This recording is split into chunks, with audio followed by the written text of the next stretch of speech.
Hello, ladies and gentlemen, and welcome to the All-Invitational Group D, Group Delta, where we're going to watch the likes of Grip, Lumia, Drumhead, and Got Quail competing on the All-Invitational stage, fighting for their chances into the round 8. If you're watching, you probably know what this is. We're going to have a lot of fun, and I'm going to talk just really fast and the whole time, and we're just going to play some Starcraft or watch some Starcraft. So the first set we're watching is Drumhead versus Lumia, and that's on Catalyst LE. I'm going to hit this watch solo button because old versions of StarCraft, we all know how this works. Good morning. I got right out of bed and I came right over, like flipped over the green screen, started working lights because I'm excited. I'm excited today about these groups. I am pumped, and hopefully these players, there's a lot of hype here. A lot of hype. A lot of excitement. Drumhead has been pumping these up, so I'm going to wish both of these competitors good luck as we get into our first set on Catalyst LE. I don't think I have any crazy buttons to press. I'm just going to play with my zoom for a moment. Yeah, here we go. Get nice and close. Spawning in the bottom right-hand corner in purple, the Terran, Lumia. His opponent in the top left-hand corner in the orange, All-Invitational's very own Drumhead. We do have nice little depot going down and two SCVs marching across the map. They are excited. Maybe they just want to get to the party soon. Maybe they're going to build something. Maybe we're going to see some Reapers. And the gas says Reapers. A very swift and aggressive play here. Some might even call it cheddar. This probe's going to come over here, and he's going to get a good eyeful. So depending on his reaction upon seeing this. But already, though, a great use of this gateway is going to limit the avenues of approach for Mass Reaper. Usually would maybe frustrate a single Reaper, but he's also got this wide open ramp still. So he's going to have to start maybe walling that off or walling off between the natural domain. And he's going to come over here and he's going to see there is absolutely no barracks. And he knows something's going on. Maybe Drumhead's just AFK, right? He forgot to play the game. That's probably not the case, and that wouldn't be the bet I'd make. And he's going to come back and he's going to decide to throw down a Zealot and a Cybernetics Core, opting not to expand. Opting to play it a little safer, and we're going to get a tech lab over here, actually. We might get Marauders. This might actually be something I haven't seen in a while. Marauders marching up the map, and that is the lovely Marauder tech. Concussive shells? Concussive shells. We're calling that concussive shells. And we have a Zealot prepping over here. Oh, actually, we don't have any more units being produced out of Drumhead's base here. Oh, there we go. There we go. Stalkers coming in to take care of that. Care of those what might be assumed to be Reapers. But we are going to get the first couple units coming across the map here. Marauders taking a few shots at the Zealot. Bunker coming down. There's that pylon. If he gets his bunker down, that goes a long way towards sustaining this attack. And the response here, good pulling a couple of probes here from Lumia. Marauders on the low ground because they can see the high ground thanks to this structure, and they're going to pick off a couple probes here. Hey, thanks, Squedgy, for the follow. 3 Marauders now at the bottom. No bunker, but the numbers of Marauders are starting to build up, as there's only one Stalker and a handful of probes to fight this. He's got to get out from that corner. There goes the shield battery. In production, 2 more Marauders still coming. Probes are doing a pretty good job of taking out or participating in this battle, as more Stalkers come to push this defense away. And this Marauder micro is actually pretty good, but the response here from Drumhead is fantastic. As he's pulled just the right amount of probes, he's responded with just the right units to push this attack away. And we'll see if this game teeters out anytime soon, or if this attack continues to press. Taking a look at the production tab, it does look like there's more Marauders on the way, and a factory back home, as we might just see a switch into, maybe a switch into mech here, as he attempts to stabilize this game.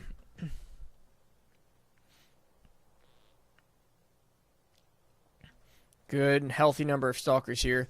Now, the longer that these Marauders stay out here and kind of either keep the pressure away or prevent expanding, depending on his actions back home. This could put Lumia kind of in a good place, but we'll just gotta sit back and watch what he plans and how Drumhead responds to this. And there goes the probe coming out, getting hit by those concussive shells, slowing it down off the ramp. And 5 Marauders still dancing down here below. We're going to force out a couple more units. And you can see there is a robotics facility coming. A couple of mortals could change this game. But we are getting some nice slow zealot warp ends. Right here at the top of the ramp. A Marine now coming to join this fight. And back home he's a Starport. Starport Factory's finished up now. Widow Mine's in production. And more Marauders actually being brought into this fight. Kind of getting into concave and preventing an expansion. Drumhead over here making sure he knows if an expansion goes down, if this transitions from a 1-base to a 2-base fight, and when he needs to stop pushing out this army. Kind of sitting up in here in this ramp, though. It does look like Lumia is holding a strong position. This Immortal, though, changes the game. Good use of these sentries can push away these Marauders. It looks like he's going to stay at the top now, waiting for another Immortal to come out. I say slow warp it. I'm not going slow, am I? No, this is still fastest speed. This is too common of a mistake. But this is kind of a nice pre-set up concave. Drumhead comes down this map. He's going to have the superior firepower, the superior shields. And we're going to have 2 Immortals, 4 Stalkers, 4 Sentries coming down. There's the shields. They are a little bit of micro back as the concussive shells are... Oh, there we go. Great shields are going to get a couple Marauders that were stationed up there at the top, and they have completely pushed away Lumia. Lumia already floating away barracks in anticipation for this retreat, though. But we'll see how Drumhead continues, whether Drumhead likes to continue his pressure. You got to look up here. He's got a... excuse me. Words are tough this early in the morning. Apparently so are mice. He's got a Warp Prism coming. It's going to move across the map. It's potentially... Right, oh, there we go. Natural coming down. Warp Prism coming across the map to support potentially more aggression as Drumhead considers the possibility of closing this out. Oh, I'm going to do the 1 Stalker drop. We do have, however, a Liberator coming over here, hoping to get some damage done. He is going to deny mining here for a little bit. The Stalkers are kind of out of the way. He's going to get a couple of drones that weren't pulled off of gas swiftly enough. Looks like he's even going to reposition. And here comes the sentries to respond.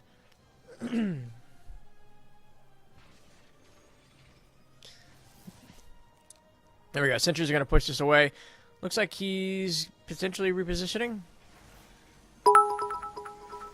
Hey, thank you, Shazam, for the cheer. You're fantastic. And there's actually a couple drones over here dying to the sentries. There's a couple tanks and Liberators. Had attempted to lock down the... Had attempted to lock down this position and make it a little more defensible. Another command center, the second command center being made by Lumia, as each of these players kind of struggle to take this into a macro game without losing more than they're gaining. As both players attempt to take this into a macro game, while attempting to prevent their player from being able to do so, their opponent from being able to do so. So we are going to have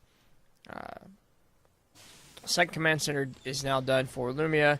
Looks like we have probes on the high and the low ground for Drumhead, and we're starting to stabilize a little. But if we take a quick look at the supply, that's telling a good story. It's telling the story of a great defense by Drumhead, absolutely pushing back that Marauder push, which looked a little tricky there for a moment.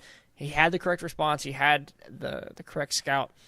If he had opted for a no scout play, he would not have been able to push like that. And this nice harassment here by Drumhead, absolutely limiting number of workers. It's 18 to 35 workers. The attack itself already limited the economy of Lumia, and now as he pokes and prods, he's keeping Lumia at home. He's keeping these workers under constant threat of their own life. 3 more workers being killed in this harass. Grabbing a Hellion, grabbing a Marine, and if he continues to fight these one at a time, 3 Stalkers versus any one of several Terran units goes a long way. So he's going to pull back here. And he's going to hang out. Looks like another round of warpins as he pulls out some things. Decides to change his mind and goes to another location. It does look like these tanks are going to have to clear. Going to get a chance to clear out this probe, and that base is going to drop. Hey, Siegfried for CTL President. Tech 4 would never give up the power. Not Tech 4. TB Ham would never give up the power. You got to convince him to step down first. Alright, continuing to try to saturate both of these bases. Chopping some more gateways. Drumhead's actually got a pretty scary army up here. 3 Immortals go a long way. Take a quick look at the units tab. It is 2 Medivacs, 1 Widowmine, 3 tanks, 9 Marines, and a Liberator to the 3 Immortals, 3 Stalkers, Warp Prism, and 3 Sentries. Relatively close army values. The Drumhead's got a slightly more technical army, a slightly more expensive army. 46 army supplied at 38. But it's these worker counts. It's 20 workers. 23 workers to 43 workers, excuse me. That will probably end up dictating this fight as he's expanded now to a 3rd base. Terran just now saturated on his 2nd, or working to get saturation on his 2nd base. He's actually got 1 base worth of saturation, and now a little bit of change now as I say that. And he's starting to move out. So really focusing heavy on these positional siege units. They're going to keep him alive here at this front door. Scan goes down. He misses the army. He does see an Archon morphing in. 107 to 73 army supply as this game continuing a lot longer. Yep, there's a good Widowmine. Ooh, excellent, excellent microcontrol there as he pulls back. Poor man Blink using the Warp Prism to get that shot fired, pull back, and take out the Widowmine. That is going to signal to Lumia, though, that he does have penetration in his base, and he's going to respond here with his task force of Marines and Medivacs. Building up this force of Archon, Zealot, Immortal, Sentry. Over here on the other side of the map, Lumia slowing down a pair of forges in an attempt to start his upgrades. Hey, Ritters. Thank you for joining. Thanks for hanging out. Good to see you again, bud. You got that? You've been playing on that PS2 emulator. What game is drug you in now? Hey, look at a little probe. This probe's ready for business. He's hanging out with the army. Sup, army? He's gonna get in there and get his kills, right? No, there's some probes. There's got to be some probes with kills still in this army. We had that push with the Marauders that the probes were very heavy participants in. Oh, there I go, talking about probes as the Stalkers come down here and get a couple more bits of harass here at the bottom. Just this constant pressure is really keeping Lumia on guard.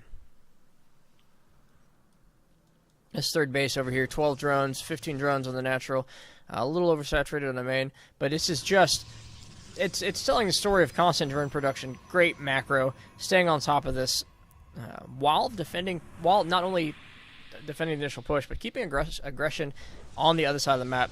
Sensing this push out, looks like he's pulled back home, pulled his Warp Prism at least with his army, as this is either going to be stronger. Okay, nope. Both armies are kind of teeter-tottering this dance. Teeter-tottering? This dance of armies! As these Marines and Medivacs kind of check left, check right.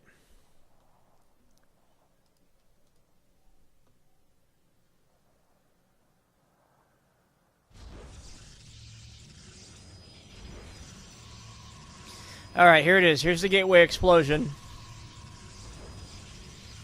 6 gateways being thrown down. Should bring the total. Okay, nope, wait. Normally you get total. There's another pylon. 1, 2, 3, 4, 5, 6, 7, 8, 9, 10, 11, 12 gateways. Now full production in Steam. There goes more. They get in here and they stop 2 more barracks, slowing down the production of any army that Lumia is going to need to counter whatever push. Actually, 3 barracks. 3 barracks have stopped in the middle of their production, sniping those SCVs with that drop. Looks like +1/+1 is about to finish soon for the Protoss.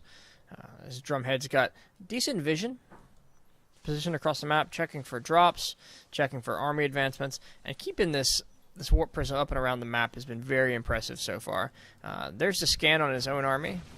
I don't believe he got an observer. Maybe he thought he saw one. Taking down those rocks, kind of securing the rear of his formation while he maneuvers over here to the left side. And here comes the warp prism. Some bad positioning here for Drumhead as he's going to drop 2 stalkers. He's going to get spotted by this Marine. But there is the full warp as the army comes back in support. Tank sieging up, Liberators coming into position. Marines stemming forward. As he decides to take this full fight with an A move, and it looks like he's just got overwhelming power. He could potentially walk over all this charge lots coming into the tank line, absolutely decimating it. Marines falling to Zealots, falling to Stalkers, falling to Mortars, and there's a GG! Bam. Drumhead takes the first victory in our first match of Group D of the All-Invitationals, and I gotta restart the Starcraft client because replays are old and all that fun stuff. Look at that A move. Thank you, Grip. Yeah, look at that A move. That's something. All right, I'm gonna go ahead and give Adam a call now. Bring him into this.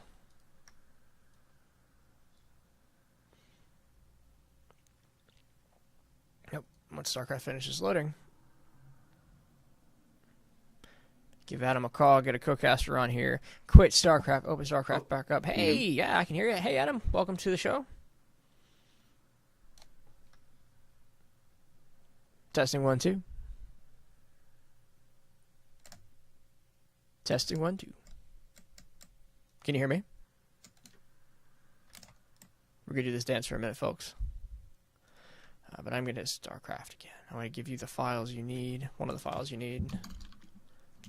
A couple of the files you need.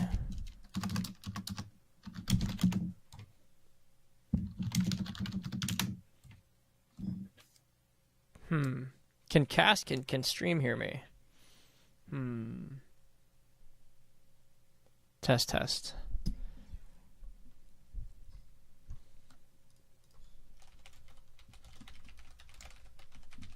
So what I'm going to do is I'm going to pause the video for now, keep stream going, and I'll be right back when we're ready to go. We are unpaused. We're going to go ahead and continue without him for now as he works out his sound issues, and we're going to get another one of these games down. The next one is on Blackpink, so we're going to hit that watch solo button. We're going to hit this low button. Da, da, da, da, da, da, da, and we're going to play. We're going to watch some Starcraft. We're going to watch, guys. We're watching. If I'm playing, I'm like, where's it at? There we go. Now I'm playing.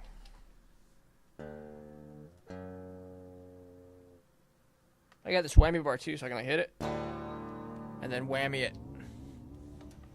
All right, Starcraft. So the Starcraft sounds you're hearing. No worries, you're just missing the first couple seconds. As I have my Starcraft button. Starcraft button loads me right in on top of our purple Terran. In the bottom left-hand corner, it is Lumia. In the top right-hand corner, in the orange, hoping to close the series out, it is Drumhead. All right, it is 1-0 in Drumhead's favor. He held off a good Marauder push from the Terran Lumia last time, who has not sent workers across the map this round, so it does look like we might see a little bit more of a standard opener as there goes down the first barracks. All right. So I do like this. Drumhead is consistently dropping this Reaper location, preventing the Reaper from making this little hop and jump up here. At a minimum, that keeps any Reaper who wants to take the secondary route into his opponent's base and makes them kind of back up and go the long way. At best, that puts a real hamper on any kind of mass Reaper play that was, I guess, a lot more familiar in the past. And it does look like Drumhead feels comfortable enough after seeing this barracks that he's going to expand. We might see ourselves a macro game here as both these players continuing to drone up first Reapers coming out. Let's see if he gets blocked. Where does he want to go? Nope, he's going to go right to the natural. I guess this is becoming more and more of a common thing with Protoss. Kind of securing this one little area. It's a nice change in the map production. I kind of like thinking about Reapers. It's interesting that I have to have a whole map feature dedicated to this one army unit of the Terran. I guess the Colossus too. I assume a Colossus can walk up here. So now you've blocked Colossus from making it all the way up. And then it kind of like we had to redesign some of our maps for Liberators. At least we had to think about what we were doing with maps and Liberators because they were being abused, and we were kind of going that awkward period where Liberators shot too far. They shot too far with upgrades or without upgrades. And there's the Reaper. He's going to get his first poke. Or just as the Stalker comes out, he's going to actually stay in almost too long, and he's going to get one kill, and he's going to get out of here. Oh, he's going to turn around and sacrifice himself to the Stalker gods. As Drumhead Stalker gets the first kill. Two drones going down for his trouble. Looks to be actually one probe on the other end. This was a result of the Marauder as this probe was hanging out here, spotting the creation of this base. Maybe staying a little too long as this Reaper harass was being dealt with on this end. A couple more Stalkers coming out. Chrono boosting probes really hitting up on that economy. And his opponent, if his opponent leaves him alone, that'll be worth its weight. Its weight in Chrono. Chronos don't weigh anything, guys. Here comes a couple Marauders coming across. They're going to meet a couple Stalkers. We have a third Stalker right there. We have another gateway coming down. Twilight Council being built right there in what I'm going to call the Reaper block.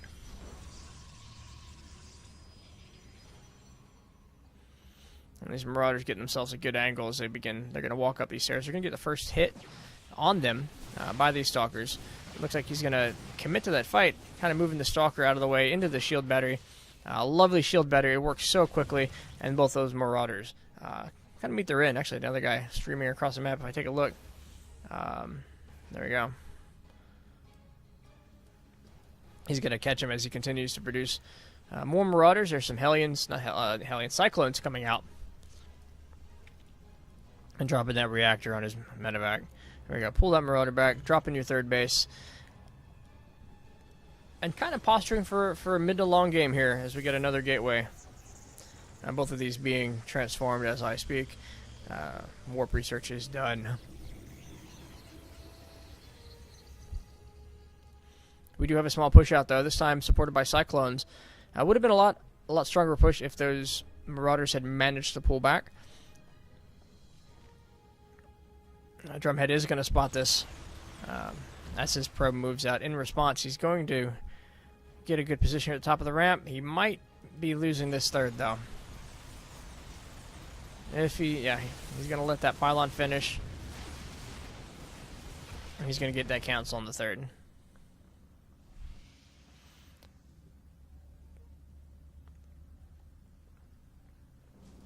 Looks like that's all Lumia was looking for. He's going to get that cancellation, and he's going to go back home. Another warp in here for Drumhead. Another couple Stalkers and some sentries being brought to the fight. Because he's going to want a posture to take that third again real soon. Taking a quick look at the bases and what's going on around us. We do have more racks going down. Reactor racks going down for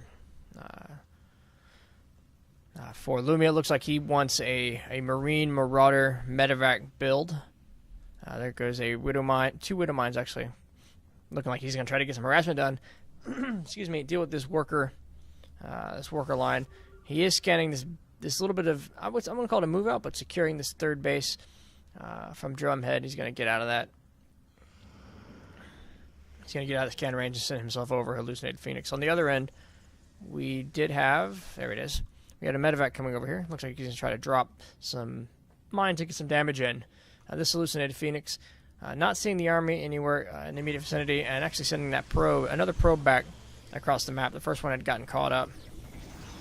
Looks like he's going to opt to recall back in and push away those probes, or push away those mines rather than warping anything in. We do have that Phoenix, Soul City Phoenix here. We do have the Observer over here for information gathering, if you will. And there's that probe. Holding on to that little sack of minerals, just looking to keep the vision up. We do have a drop being loaded. We'll see if it goes anywhere. Anybody where he does anything with it. All right, there's that shield battery. Really, really committing to securing this third base, and actually a couple of good observers across the map. This one's going to detect drops. That one just out of range of scan. There we go. He's been scanned. He's going to have to move out of there as those cyclones lock on, and he gets right out of scan range, and he's going to survive. Let's continue to scan that base. You know what? That's a couple mules. That's a couple hundred minerals worth of a mule in a scan that he's going to get out of that. He's still here. He's still going to see any big army move-outs. But he actually misses. There you go. He's going to miss this big doom drop here.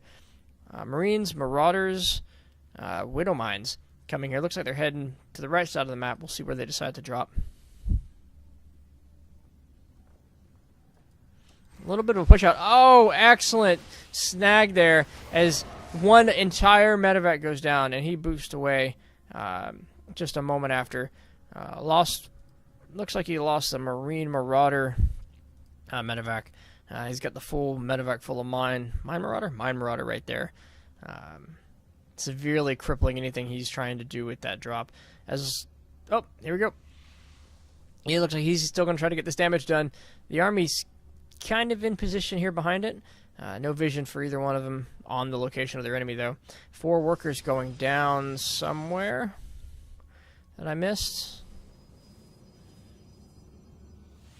That's okay. He's going to opt here for the natural. He's going to zoom in here, get this drop in. There's a couple Widow Mines coming into place. There's the stem getting 4 workers. The Colossus coming in to push this back.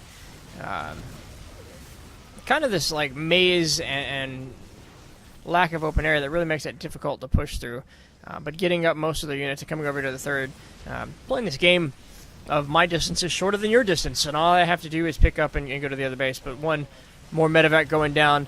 A solid mine shot there, though, is 10. A total of 10 workers fall into this harass. Kind of a decent trade, he says with a questioning tone. A really decent trade if you were trying to sit back and hold that macro game, hold a macro advantage that he has now. He has an 11 worker lead, and if he can sit back a little bit and make use of it, he'll have an army lead. But that was not a good trade army for army, and Drumhead seems to recognize this as he's moving across the map with his forces. Both of these players on +1/+1. So it's really going to come down to who's got the right technical army, who's got the best engage. It looks like he's going to supply block Lumia. So for a while here, this is going to be all he has to deal with this. Freeing up that supply the only way he knows how, which is through Colossus. See Shields doing an excellent job of funneling this army in for Drumhead in exactly the shape he wants. There goes the reinforcements from behind from the Warp Prism, as that's GG, and Drumhead secures this game 2-0 and takes the match. Now, ladies and gentlemen, I have another thing to show you, and what we'll do is here we'll change the score, and while let's check on Adam Spartan real quick. He should be good for next game. Okay, so at the end of all this, once this video is done, there is a third game in this match that Drumhead wants me to watch, but we're going to continue Group D. We're going to bring in Adam. And oh hey, hello there. Cue. Adam, say hello to everybody for me. Hi, how's it going, everybody? Thanks for having me, Casey. I'm excited for these games. I am. It's been a while since we've done anything Starcraft together. Yeah, too long, I think. Just want to make sure my volume's okay. You sounds pretty good to me, so I'm thinking it sounds pretty good to everybody there. Perfect. Oh, we got. Oh, the following thing is hidden behind my. Oh, somebody followed, and I didn't see it because my thing was behind the reach. I think I can replay this. So I'm going to take a moment actually to go to like Streamlabs and then say hello. So Adam, I've known you now for year and a half, 2 years? A long time, man. 2 years. 2 years. When you started your YouTube series? Yeah. This is the man who actually got me into making videos, which is the reason I ended up in this community in the first place. Yeah, so you're welcome, everybody. Molded Pixels. We can hit that button again. There we go. Hey, thanks for following Molded. So what we have now is we finished up the first match of our, I'll say Group D. It was Drumhead versus Lumia. We're going to take a look at Grip versus Got Quail next, and if you're in StarCraft, I'll throw you an invite into the party. Yeah, I am. Ooh, did we lose each other on friends? Maybe. I don't know how that could... No, I see you in here. Okay. Hang on, you want me to message you? Yeah. All right. Are you in StarCraft? Yep. I just whispered you. No, I see that. I see it. It's just not giving me the... It's giving me, like, Battle.net friend, not StarCraft 2 friend. Uh-oh.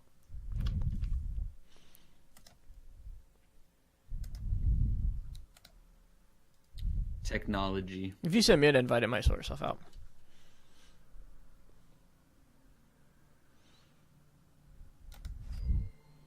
There we go.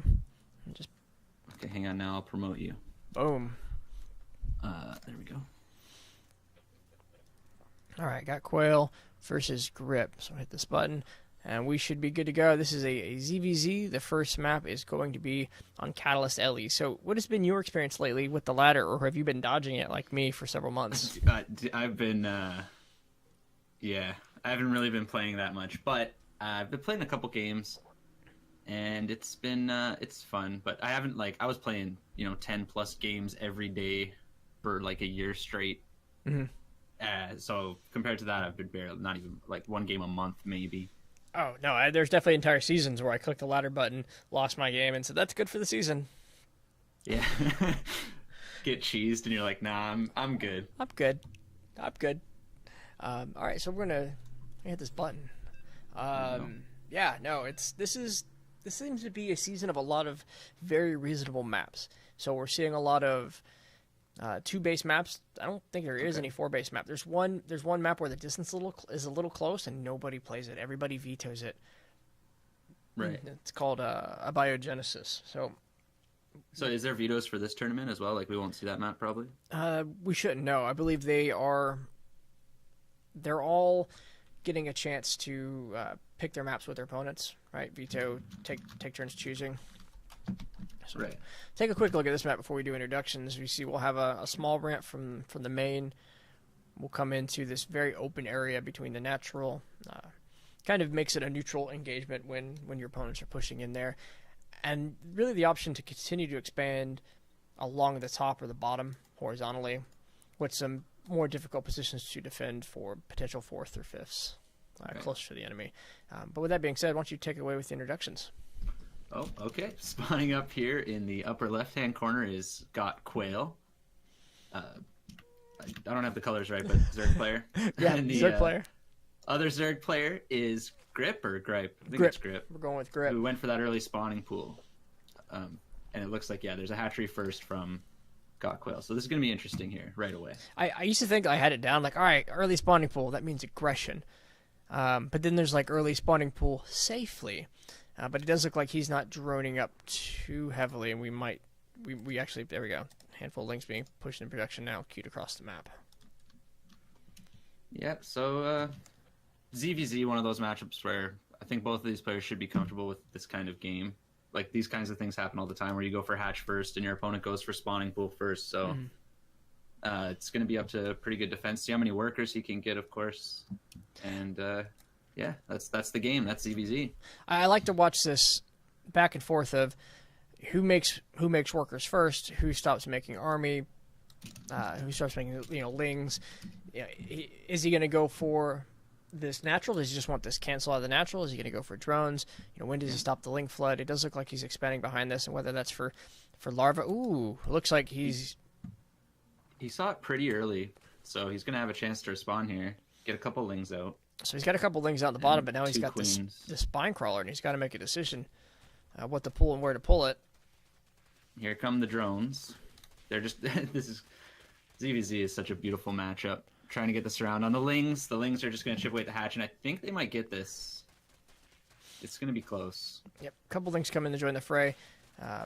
Spinecrawler being made back at home? No, he's moved it. It's behind the mineral line now, as he's splitting his opponent's attention two ways. He's trying here, yeah.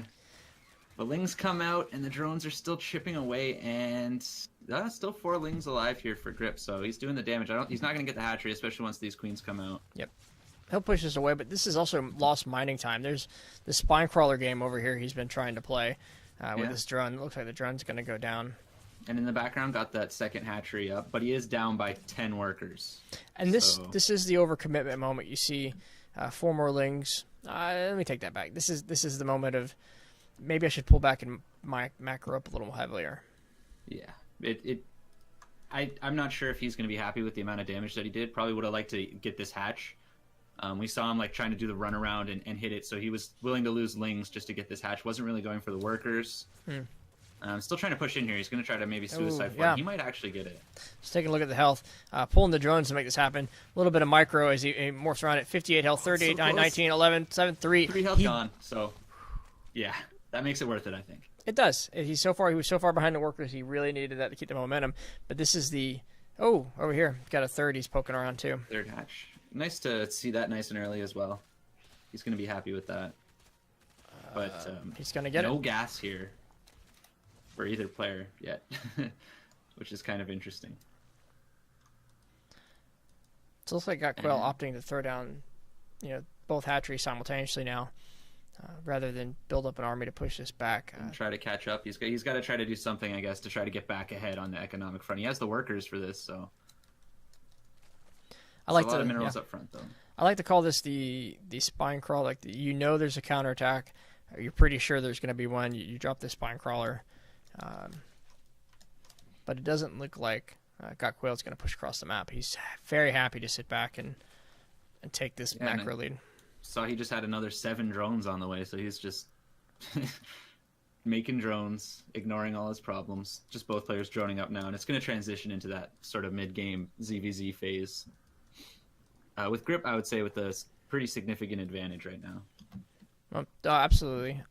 Just now catching up to the workers, but now we're dealing with a 3 base versus 2 base, and this commitment to, these buildings, this Roach Warren, these evolution chambers, these extra queens are going to be useful, but he has stifled or slowed down his production just a little bit. Yeah, and we have the layer coming up now, for Got Quail, which is. I get it. I like how he's playing it. He's just not really worried about counterattacking, which you can see that the way Grip set up his base, he was worried about some sort of counterattack. Like maybe he thought he did more damage than he really did. But the economy of Got Quail is pretty good. So I'm interested to see what he's going to go for here with the layer.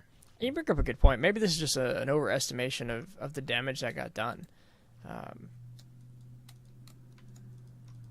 Even with just a few moments that hatchery is up, it looks like Quail has just been like, you know what, I'm going to go back to my build order.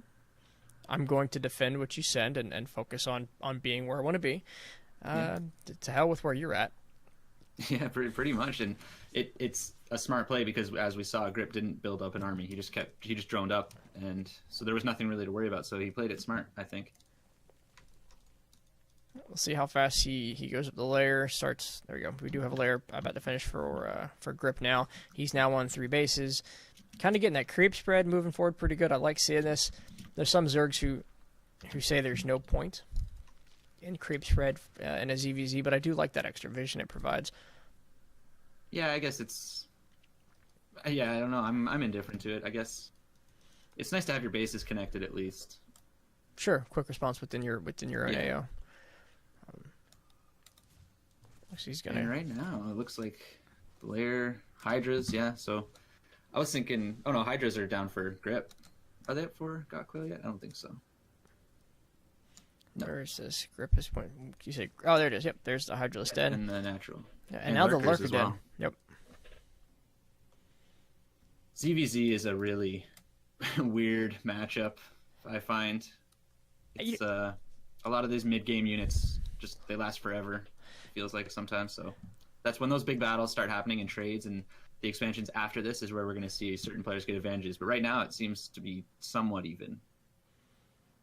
Does look like it translated to a small army lead, but that's just a matter of when Grip decides to really start pumping out that army in defense. He has seen this.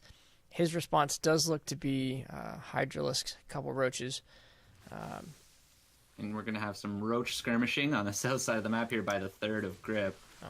Roach is just moving right in. They're outnumbered. They can't really win this fight, especially with the Hydras moving in. Hydras moving in, Queens to support. Spinecrawler just finished going down. He is going to get... he's going to stop the creep spread, though, and that's worth something as more roaches come in to reinforce. Yeah, more roaches coming in, but again, this is a tough fight to win with those Hydras. He's moving in to take it, though. Not fighting on the Spinecrawler, which is like very close there. Good concave, a little bit of micro. Good micro there, continuing to reinforce. Yeah, and these roaches are doing significant damage here. And for a moment, there was a hard one to call. The Hydras were doing fantastic. Yeah. That was a close fight with the reinforcements coming in here. I think he's got to pull back. Okay. But not fighting near the Spinecrawler, I think, cost him a little bit more than that fight could have. It was just sitting there watching. And then on the opposing side, moving into it, Quail kind of handed his numbers. Yeah. Numbers advantage over, and this little supply looking pretty even. So just kind of fighting it out right now. No fourth base yet for Got Quail to follow that up. I do like expanding behind my attacks, but yeah, it is tough in a roach fight when numbers are everything. These Hydras really change the game. It looks like this is not something he wants to walk into. This is defender's advantage all over. Especially with Zerg units come out in waves. He does have a nice little flanking force up top there, but it's not going to be enough here. All right. Oh, and he just GG's. GG. First game goes to Grip, and we had a comment about game sound, so I'll turn those up a little bit. I think I turned them down when I play myself and have to turn them up for the stream, but let's go ahead and change this score. Grip and Got Quail. 1-0. And this button. Oh, man, spoilers. I just left spoilers on the stream. You didn't see any of that. And I'm going to hit sound. Nothing to see here. Nothing to see here. Jeez, nothing to see here. All right, game 2 is going to take place on Neon Violet Square. Now, how familiar are you with this map? Because I like this one. I'm going to have to see the thing before I can remember. Sure. Yeah, no, I've never played a game on this map. Oh, it's got these lovely little holographic squares right in the middle. Okay. They cause army movement to do funky things. So it kind of takes away the easy surround ability for like Lings and those melee units, and kind of gives an advantage to the ground range. Okay. I'm interested to see how this map goes. That game could have been dragged on, I guess, but it was Got Quail that just GG'd out, right? Yeah, I guess the reinforcements just looked too strong, and so that early economic damage from that early spawning pool paid off towards the mid game. So I'm interested to see if he goes for that again. I definitely think I could have seen a longer game. I don't think that was over yet, but it was just Got Quail's assessment of his position. Yeah, sometimes when you play a lot of ZVZ or any matchup, really, you get that sort of sense where, especially in a tournament setting, it might be better to just GG out and not drag it on because you're just going to get frustrated. Sure. Every player plays it differently. It's not a ladder game where you have to try to grind out all the points, right? There's more to it. So I do understand GGing there, but I don't think the game was entirely over. We will do our introductions. You want to take it away? No, you do it this time. Spawning in the bottom right-hand corner, the green Zerg. It is Grip. You know what? After you take the second one. That's what we'll do. Okay. And spawning on the north side of the map, it is Got Quail. Went for the early hatchery this time, once again. Not intimidated by the early spawning pool last game. Both players going for the same build here. So taking a quick look at this map, if you'll start with me on the top, it kind of goes down in this pretty standard ramp into the natural. But then we have this tucked away base straight up to the north here. It's a half base. Those are half the number of minerals, but the full number of gas. Much safer.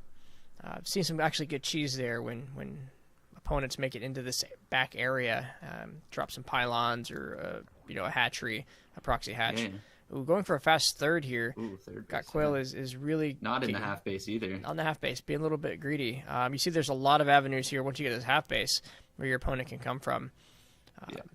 But then if you take a look in the middle of the map, I was talking about those squares. Yeah. The purple ones. Those are physical objects you have to move through. Oh, that's interesting. Yeah. I haven't seen anything like that before, but hopefully we get to see those come into play. Taking a quick look around this map, just kind of I talked about it in the first game. There was those Reaper hops. We just have a complete Reaper dead zone over here for the main, but more avenues of approach for armies into the natural. Yeah, this is a cool one. I like the color scheme and everything like that. It looks like this game is going to be pretty crazy tactically speaking with this early third. Has Grip seen it yet? No, he hasn't. He hasn't. And in fact, he hasn't even scouted the natural yet. Oh, he saw the creep, so he does know there's at least a natural. What we did see was kind of a preemptive defensive spine go down, and it looks like once he felt safe, once he felt there was no rush, he canceled it. I do like that move. It's just a little bit of minerals for that added security. Ooh, and he's scouting up here, not going to see anything. Doesn't see the tucked away third, so it's going to be interesting to see how he just makes a huge wave of drones following that scouting information. So it's good. I mean, that would be the correct response, response. But I think he would love to know that there's something down there. Oh, of course he would love to know. This is going to get going here soon. Take a look at the scouting information. He's going to be pretty far behind eventually. Oh, yeah. I also see lots of geysers, or no, sorry, just 2 geysers. I saw that one's at the natural, getting his natural gas first. I assumed he had 4, but no, just 2 for now. Looks like and I guess now we wait. We do. Both players get in the lair. It's going to be a pretty heavy hitting mid game here. And they're both going to have lots of units. I mean, we can see already this advantage is slowly starting to pile up for Got Quail. This third base being taken back here by Grip. Good call, very safe. It will do something to deaden this expanding lead. He does have this same defensive formation again. He's got the double Evo chambers and the Roach-Warren up in anticipation for something. And we did see in the last game that he didn't, after his initial rush, he didn't really play aggressively. He was happy just to sit back, get his buildings, get his units, and wait for Got Quail to come onto him. So it looks like that's what he's setting up for here again, especially with this tucked away third with only a few minerals instead of the larger base. So he's not looking to be aggressive as of right now, I don't think. Roach is coming out for both. +1 and then plus speed. I would like to see both of these evolution chambers doing a little bit of work. If you're going to use them, if you're going to put them down and use them, but yeah, I agree with that. That's just my personal style. Just a building. Really wanted that wall, so I guess maybe there's a timing that he's worried about that can hit with lots of ling. Well, that's what a lot of this is about, right? Especially as a Zerg, you put up as minimal defense as you need until the last possible moment. Anything before that is money somewhere else. Now. Oh, yeah, pushing away with those queens. That Overseer's going to get out. Overseer got a full scout of the main base as well, so he knows everything that's going on right now. And has Got Quail seen everything on the other side? Yeah, his Overseer comes in now. He sees that third base as well. So both players playing a chess match where they've got pretty much perfect vision at this point. Nothing hidden. I mean, you see that third base is oversaturated. 13 out of 8 workers. That's just that very tiny base. It's not. Yeah, he's gonna probably be a little frustrated that. Because Got Quail at this point pretty much gets a free 4th base, doesn't? Well, I guess a free half base with that back base now. He can't be aggressive against that, not with the units that he has. We do have a push out. Looks like this is the moment he's decided he's got the advantage, and he's not necessarily wrong. +1 has finished. The +1 will finish for his opponent in just a moment. And more than double the roaches as well. Yeah. This wall will help as long as he takes a good angle. This wall goes down. Here we go. Walking right up the ramp. Gets hit. Backing off a bit. Trying to pull out those roaches.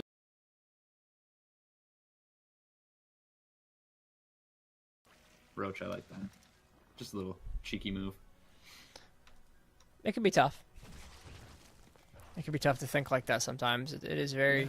It's important. Here we go. Moving up. Want to drop those Ravager bombs. Gets huge ones down, but Grip gets the army out of the way in time perfectly. Yep, exactly where he wanted those to be. He's got the numbers, but he's really got to have a lot more numbers to take these angles.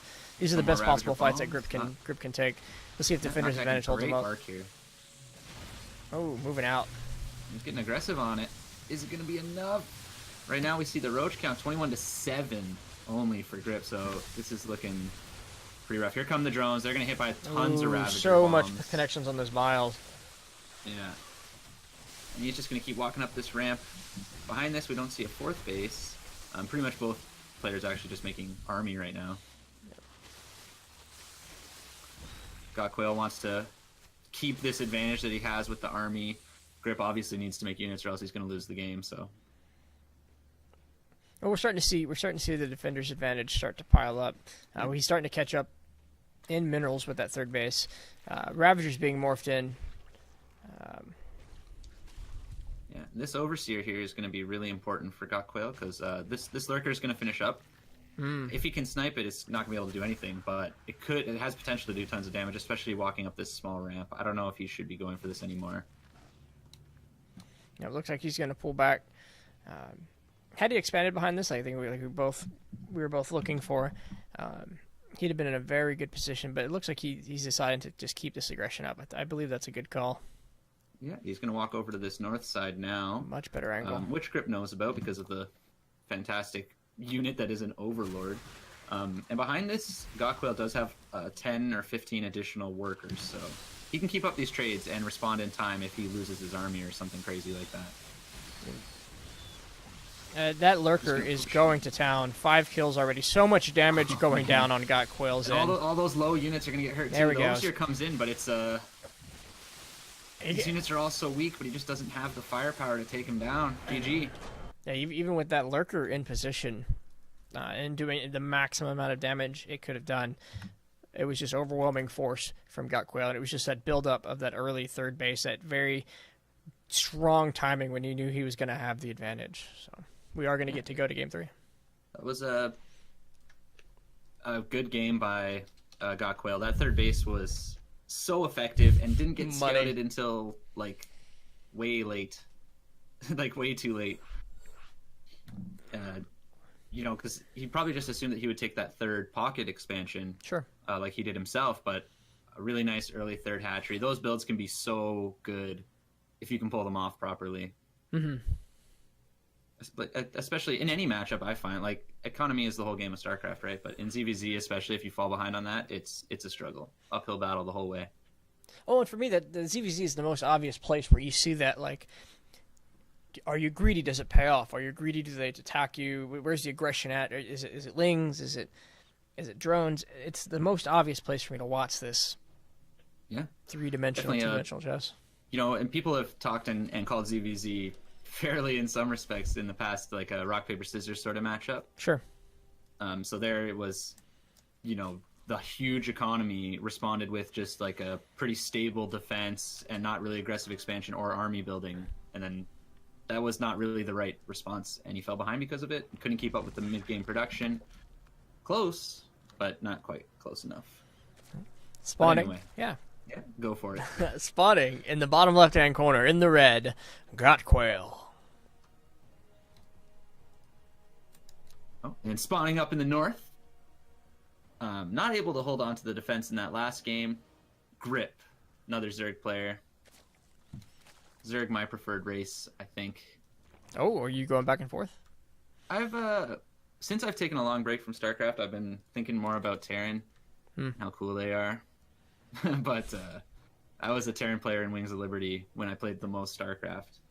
It's, you get burnt out on it. It's such a slow race sometimes. In your Path to Masters series, was that your first dive into Zerg? I had dabbled with Zerg, but yeah, that was my first time like actually trying to get better at it. Okay.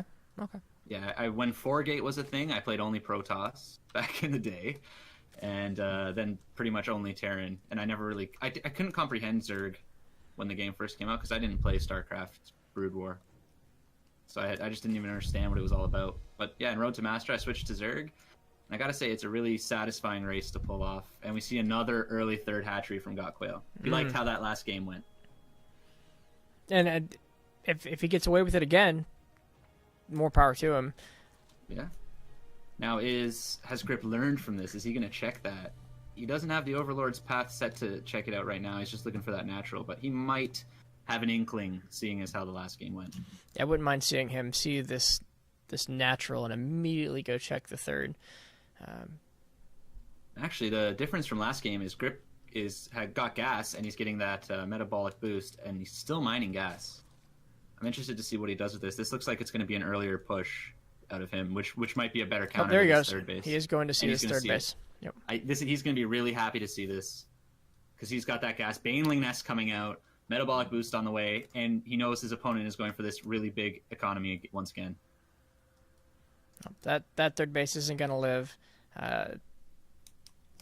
All that time, all those minerals.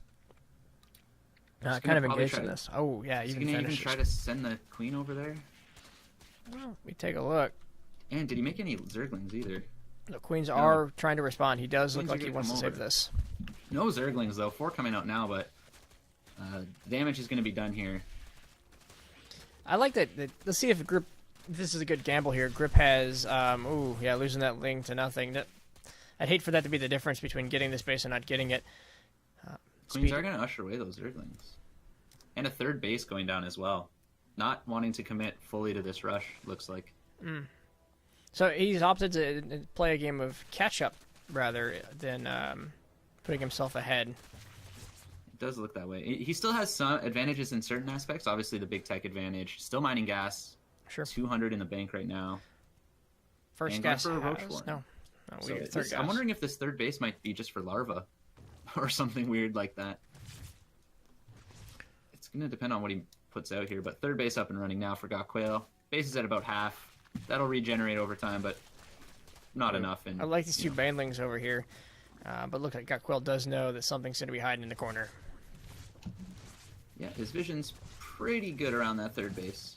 We have one Zergling coming in doing some damage to the drones. But scouts the Evo Chamber, Roach Warren, etc. Okay. A handful of drones there. Not too bad.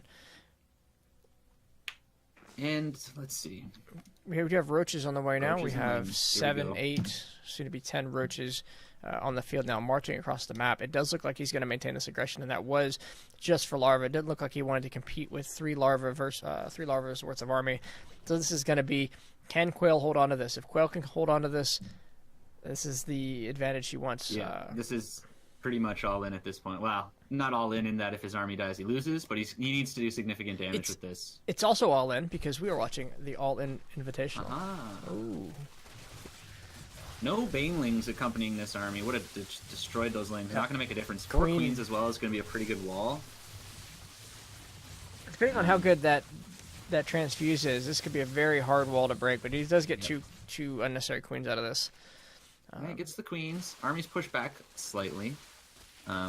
Ling's coming in. So +1's still only halfway done, and 10 drones to back this up, so he's not going fully for the kill right now. Sure. Sending the Lings up into the main as well, that's going to be annoying as a Zerg player to deal with. Oh, actually pulling back the defense, losing that queen, and kind of splitting up his army there, handling attacks from both directions. I'm not even looking. There are Lings in the main, there are Lings in the natural. This is a crazy game. Is he going to get the third? It's so low. He just has to... There it is. He's so close. So many drones going down. But while we were so focused on the third, there was so much damage happening on all sides. It is 18... Well, he's only got 18 army left, but he's done so much damage on the other side. He's done a lot of damage. And if he gets this hatchery, it's going to be really good for him. And he does. There it is. Drone count still relatively even, though, because he did have to invest so many larvae into army for that. But it's this counterattack, right? So your opponent spent everything you had to push you. Here we go. Rallying to his base. Does have... No, he doesn't have spine crawlers. He's putting them up now, but this is going to be close. Might have to pull some drones here just to get there. It is. Yeah, there they go. You got to soak up some of that damage. He's got to know when to pull those drones back and save them. Third hatch not back down yet for Gokquail. And this is the third game of the series, so this is pretty much do or die right now for these guys. Spine crawlers are going to finish in time. Looks like. Yep. Could just swing down to that third base. Two spines at the third base as well, so I think Grip's going to be able to hang on here. Especially with the defender's advantage. Might lose the Baneling Nest. Didn't even make Baneling, so not really a big deal. Yep. They were not it was not a critical building. But it looks he wants to save it. He's going to push out here, push them back. This is pretty wacky. Did lose the drone equality that we saw that he had after his attack. So pretty good responsive attack from Gokquail, and he's no longer in danger of losing this game, but doesn't have his third base. And that's where it's going to be a big problem for him. Not enough larvae to keep up. It does look like both these players are both going to keep up the pressure and the production of army. That was a good read there from Grip. not committing to drones right after the attack. You're going to lose the spine crawler there, but Gets the around spines their are what make lanes. this so hard.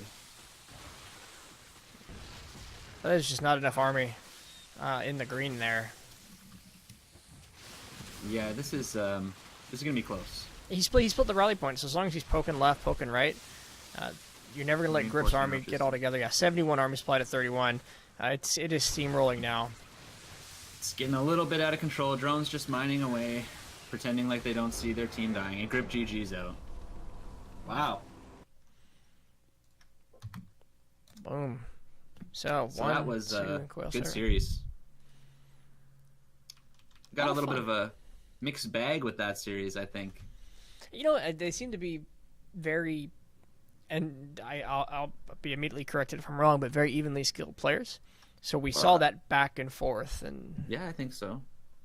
And I think that last game especially could have gone either way. Those Zerglings in the main, if he didn't defend it perfectly, it could have got out of control, and there could have been no coming back from that. But he did get it under control. Zerglings didn't really get enough damage done.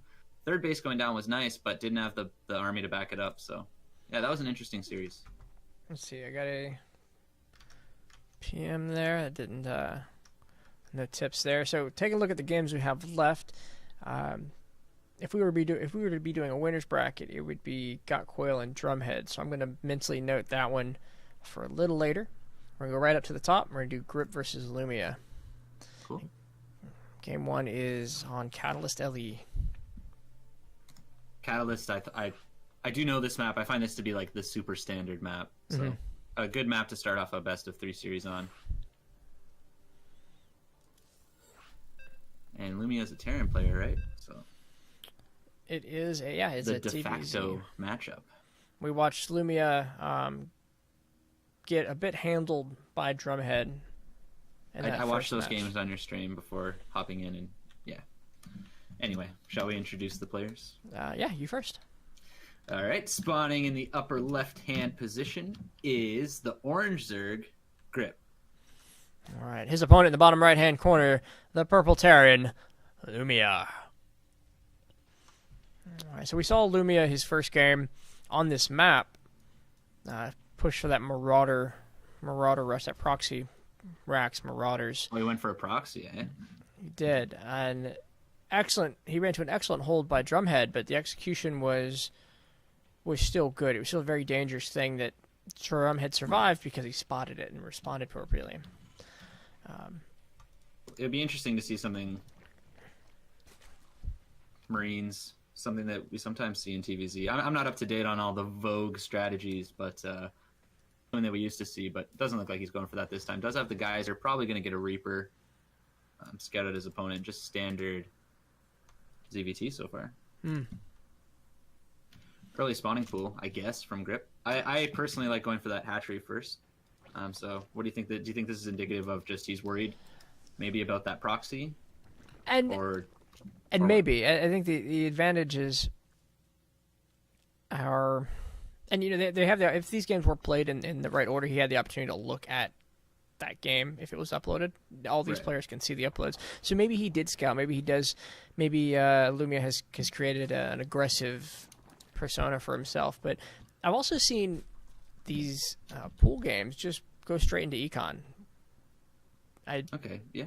It's one of those things where, you know, for any pretty much solid opening, there's benefits and disadvantages that you get. Like, for example, any player could go for like 4 hatcheries right off the bat, and if nobody attacks you, it works out great because you can just make tons of drones. Yeah. So there's good things and bad things. Is mining the gas, so he's going to want to get that metabolic boost probably. We are getting a Marine right after the Reaper. So Roach Warren out already as well. I don't know. He's getting his things on the map at least. He canceled the Roach Warren. It was about 75% done too. What has he decided to do? Factory coming down for Lumia. So much suspense.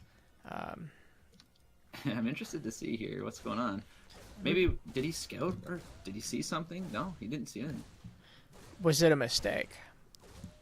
Maybe.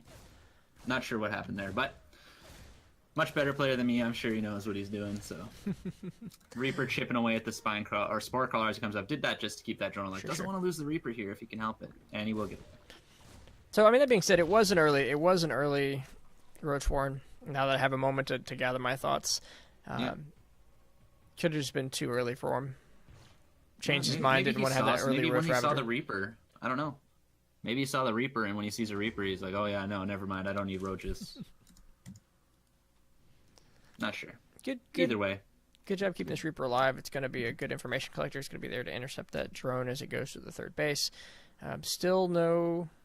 I don't believe we saw speed drop down. I don't think I missed it, so no speed on the map. No, he went for an early layer, actually. Not early, but he went for a layer, so it could be Mutalisks. Although I think he would have those other geysers down now, so I'm not sure what he's going to do with this. Sure.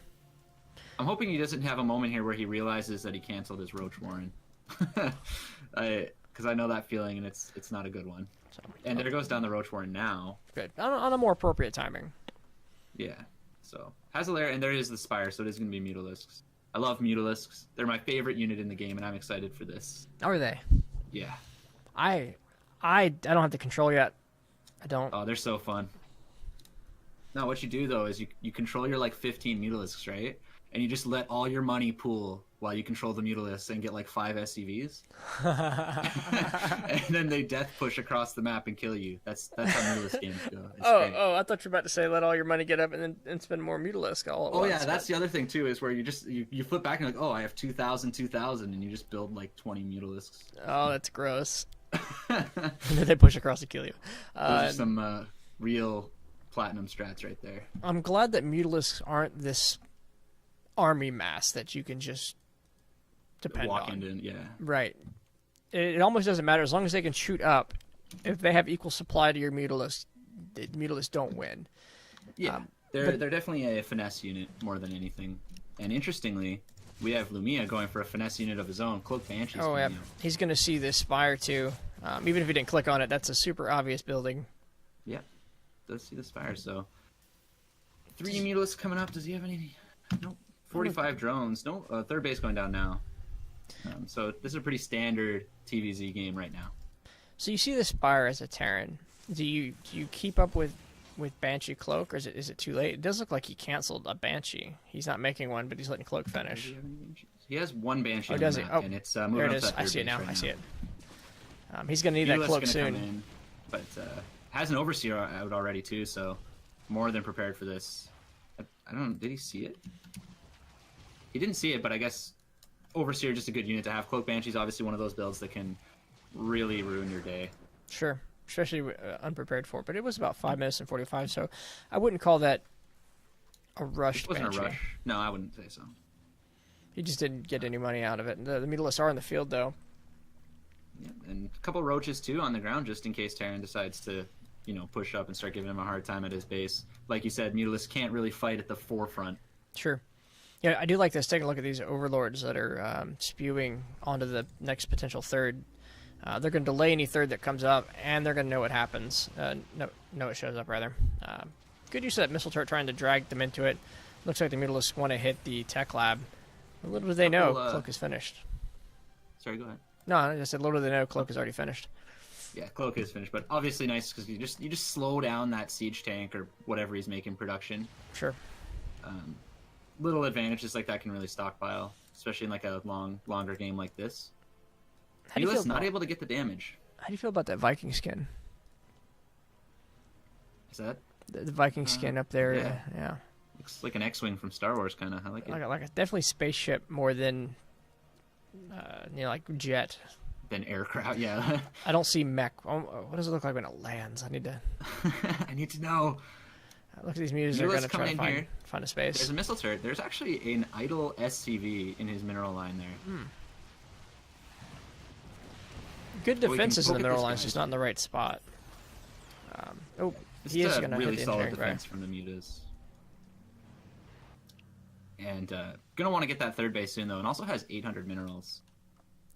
So maybe he's focusing a little bit much on, and gonna lose his Viking as well to the mutas, I think. Oh, one more barrage. Get up. Yep, does. Don't get suicide into there for it.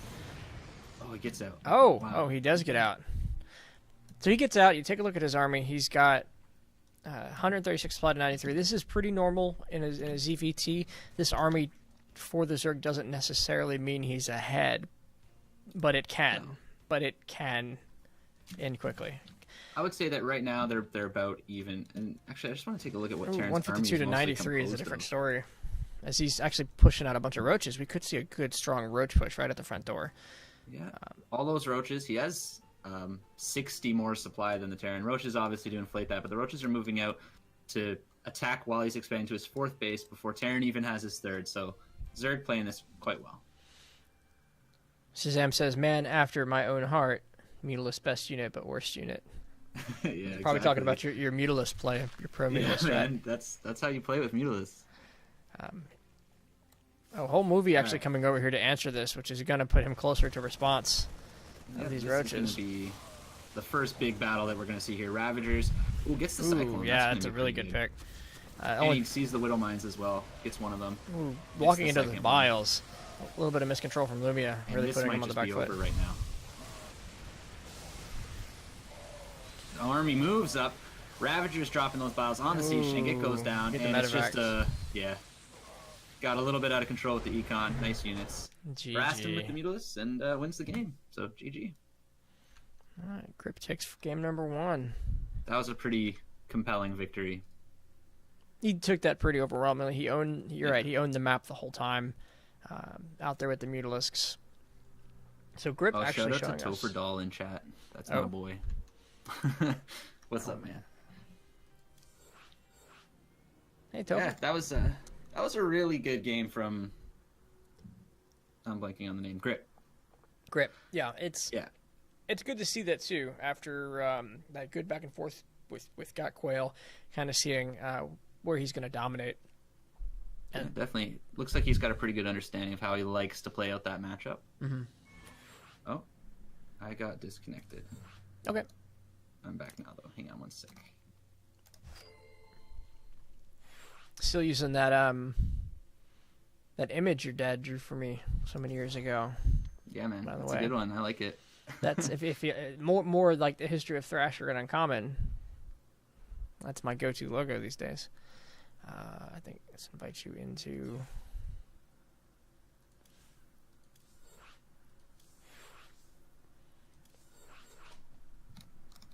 I do remember. I remember very vividly that last game of our because this image was created for the our charity battle.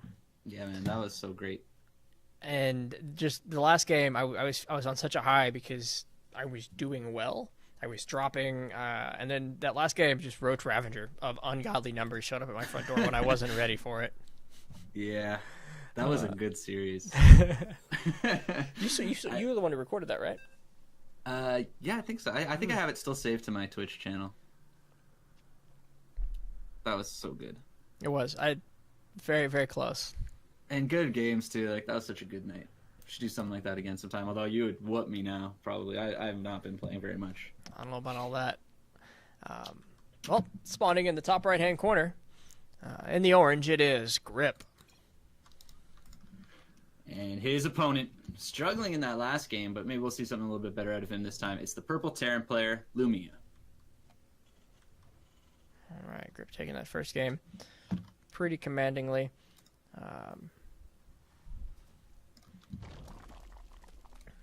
Little gas trick up there. The classic. The Zerg classic. Some things never change, I guess.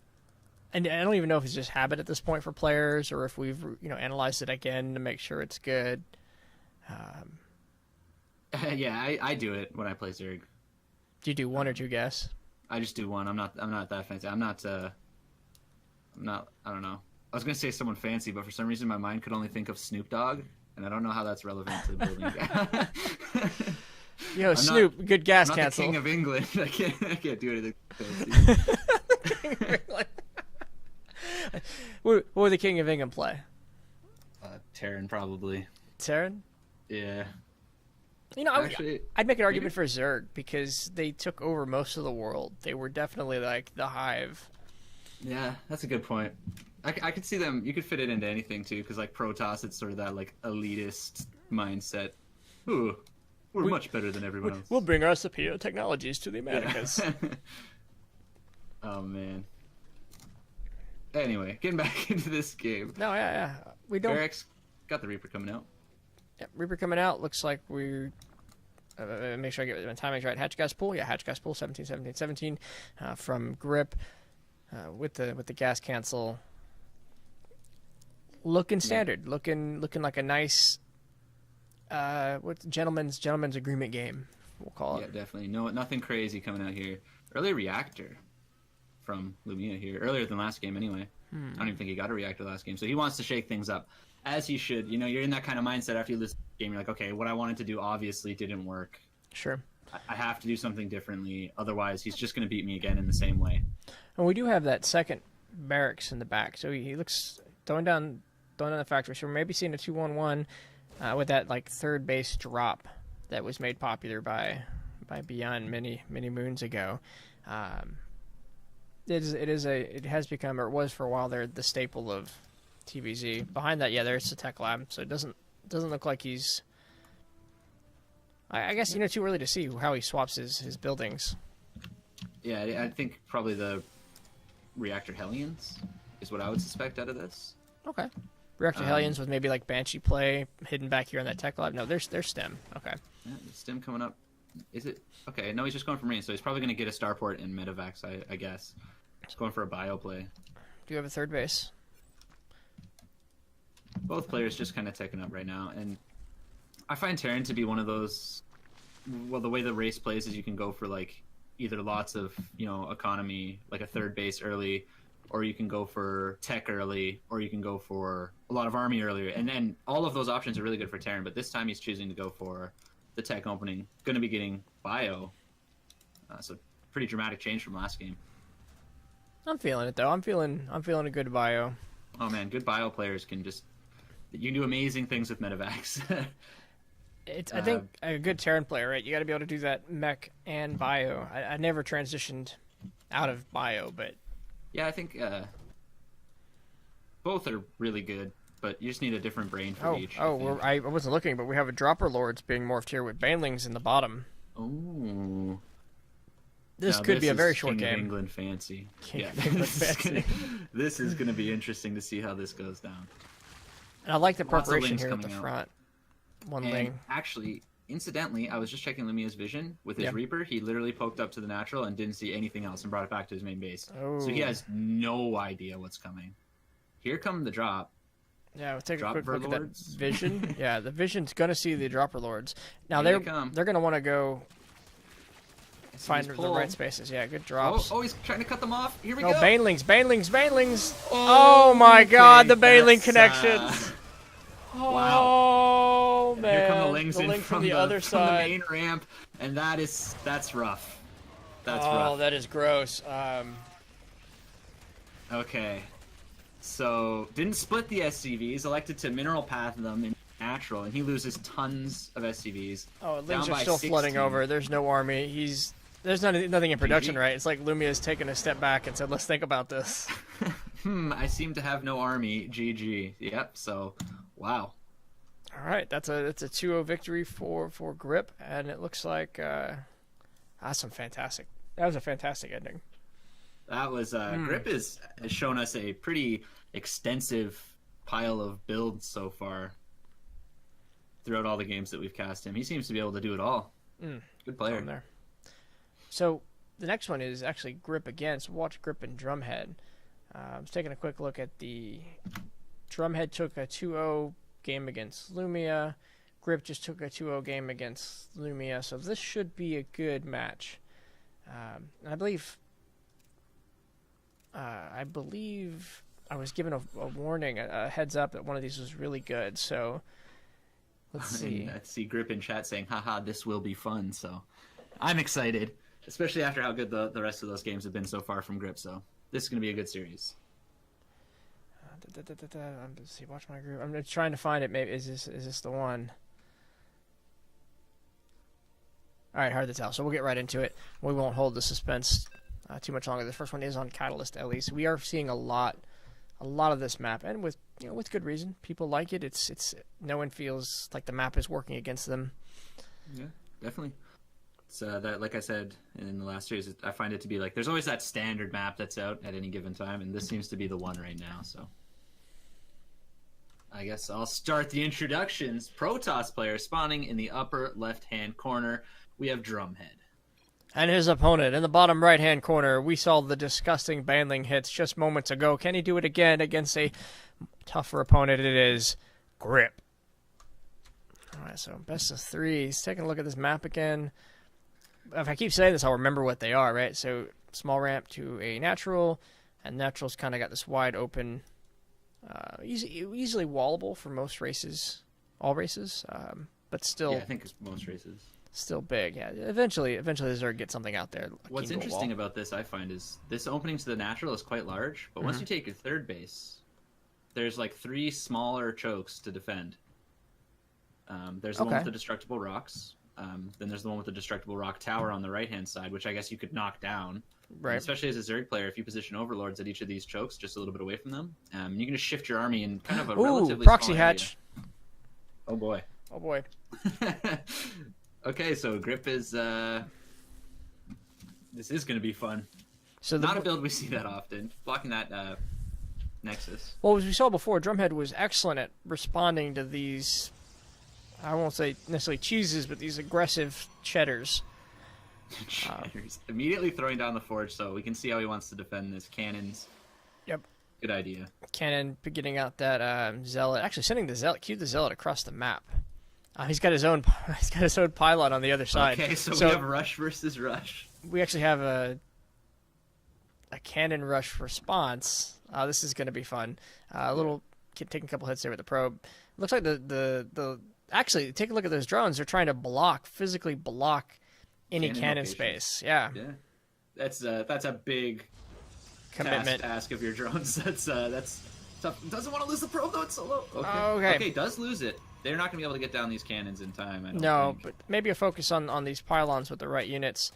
And also should have a cannon at home before. But he's not even done with the spawning pool yet because he's across the map trying to put hatcheries down. There's more probes in response. He is canceling cannons as they come out. All the drones being pulled to handle this. Cannon. Another one goes down. Pylon. That third one will go down. It's going to get a couple hits off before they get it down. The Zealot is doing work. 4 kills already. 5 Oh man, kills. the Zealot on the other side of the map is changing this game. Yeah, and this 8 is lings actually in just production. sitting up here in the north, though.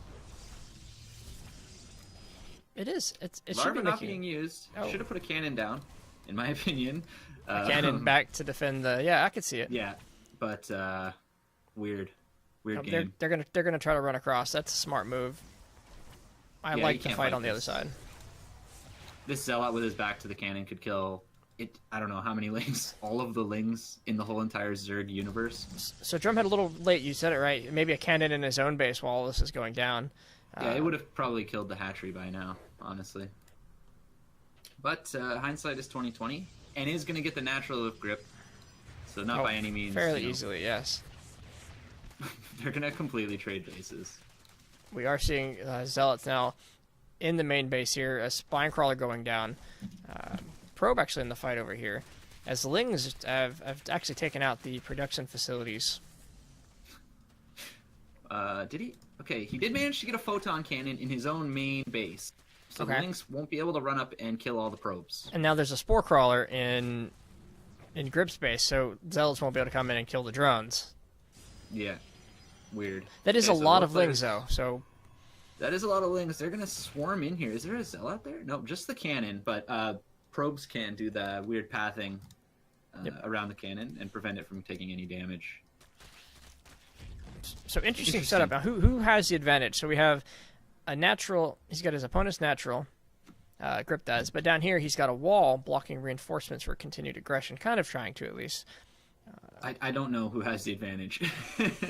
I don't know if these are measurable games. Protoss has probe advantage, and I'd say Protoss is probably happier to sit on one base and like build up defenses and get like big, powerful units. So I'm thinking that Drumhead has the advantage at this stage. Maybe he's going to go straight into that, straight into Tempest, right? Carriers? Yeah, something like that. Or, honestly, could even just get a lot of gateways, I think. Look, he's trying to find a space that's unprotected, and it looks like he's got one, just a handful of Lings, yeah. This Zealot might come out in time, actually. There he goes. He's coming across. He's going to help defend his geyser. It's gonna be tough. Now, I mean, it's tough, right? It's yeah. That's back at home. Zerg building up another queen. Nothing really going on here for him so far. At his expansion in his opponent's natural, yep. He has 2 spine crawlers. So Drumhead not gonna be able to get down to clear out the Zerg just yet, but definitely has a pretty nice base here. Trapped a Zealot as well inside his gateways. That's unfortunate. It looks like some things are just out of range of that cannon, and that's gonna be this dance here. Yep, Cybernetics core taking some damage. These Zealots, though, they're just so good against Zerglings. And as their numbers grow, it's going to push them out. 3 spine crawlers. 3 spine crawlers. Here comes the robotics facility. He should start spreading creep up. Yeah, he's going to. There goes the queen with the creep tumor as I say that. And this is crazy. It's definitely a game on the other side of the map. The only larva you got to spread your larva, right? Like, only be using attack larva on one side of the map because you're trapped on the other. Trying to get lings, keep them safe. Pushing up with spine crawlers, getting high ground vision with the creep. I'm worried, though, that... oh, there's high ground vision right there. See, these spine crawlers are so good. Such a great defensive structure. But is it going to be enough? It's a full-on spine crawler rush now. These are his units. This is his army. This is a 7-minute spine crawler rush. Yeah, what? You don't know this build? I don't know this build. You obviously don't watch Koreans play. I love that neither one of them are like, you know what? Let's go back to a macro game. No, just keep it weird. Some players thrive under weird situations, weirder games. The better. Spine crawler are going to start poking away. Isn't probably range of that robotics. Oh, that's rough. He needs that immortal, and he would really like the immortal. You might need Second to send coming up. Some zealots in there to soak that up.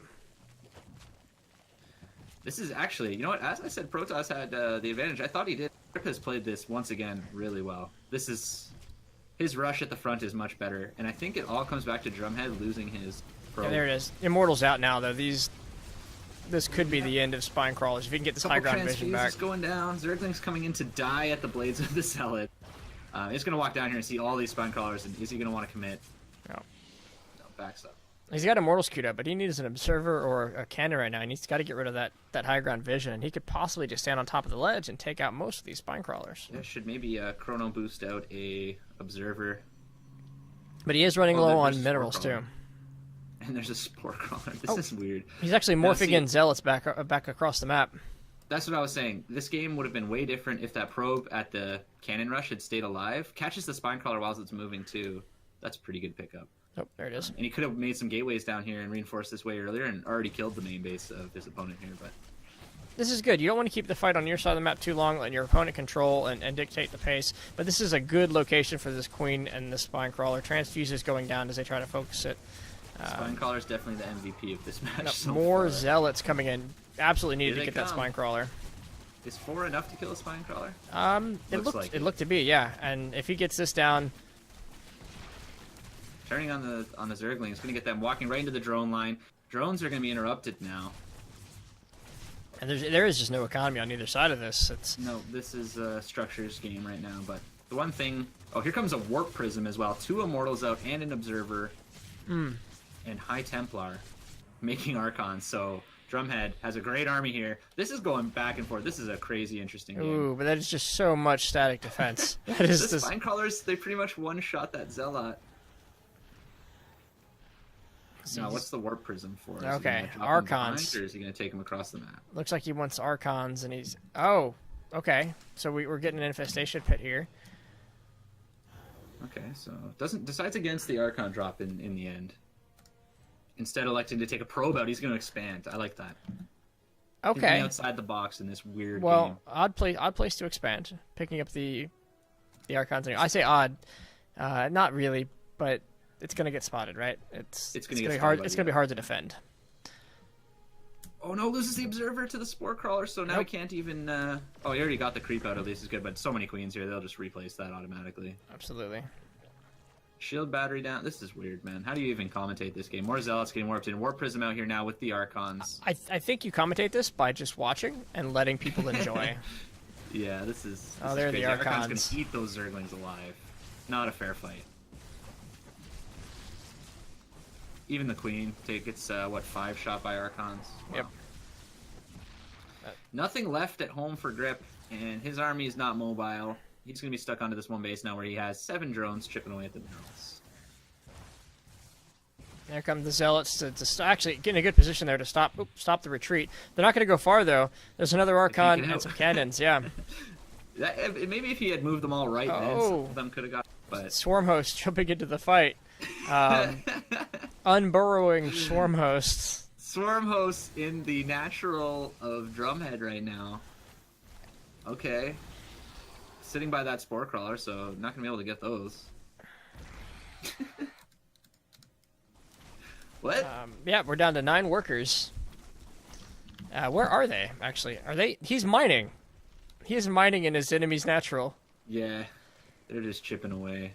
It looks like these... Here comes the Spine Crawlers moving up with all those queens. Get the transfuses. He's got to get down there now. I mean, we have Swarm Host at the bottom. Swarm Host, here come the Locusts. They're flying in, getting a lot of damage done to those Zealots. And actually, this has just gone crazy back and forth. Is this how Swarm Hosts are meant to be used? This is definitely a way to do it. Let's see what's going on here. Okay, yeah, Zealots just cleaning out the main base of Grip as well. All the drones down there are dead. So. Oh, not missed control there. Not pulling his whole army into this fight. Swarm Hosts are going to push that back for now. Swarm Hosts coming up. Main base is probably going to go down here. No, Archons are back to join the fight. This is actually a pretty fearsome looking army from Grip. Especially with those Spine Crawlers going down. Oh, here come the Locusts man. once again. They do work. They do so much work. It's gross. It's not even fair. And I think the main thing that's making this so effective is the queens, but they're getting shipped away slowly. And queens, you can't produce them fast enough, especially on this kind of economy and base. Doesn't want to lose that Archon, though, needlessly, but does. Can you imagine if queens came out on Larva? That's all I would make. Them and 20 Mutalisks when my economy got bad. I have so many Ajax. We have an Archon and a Zealot sitting here at one of the third base, but Nexus finishing. Oh, he warped all the probes down to the Nexus at his third base. Oh, good call. Keeps his economy going down here as he continues to fight for his life. On the other end, these 2 Zealots are still doing work, making sure everything gets destroyed. This is the only base, the only structure for Grip down here. And honestly, this is still anybody's game.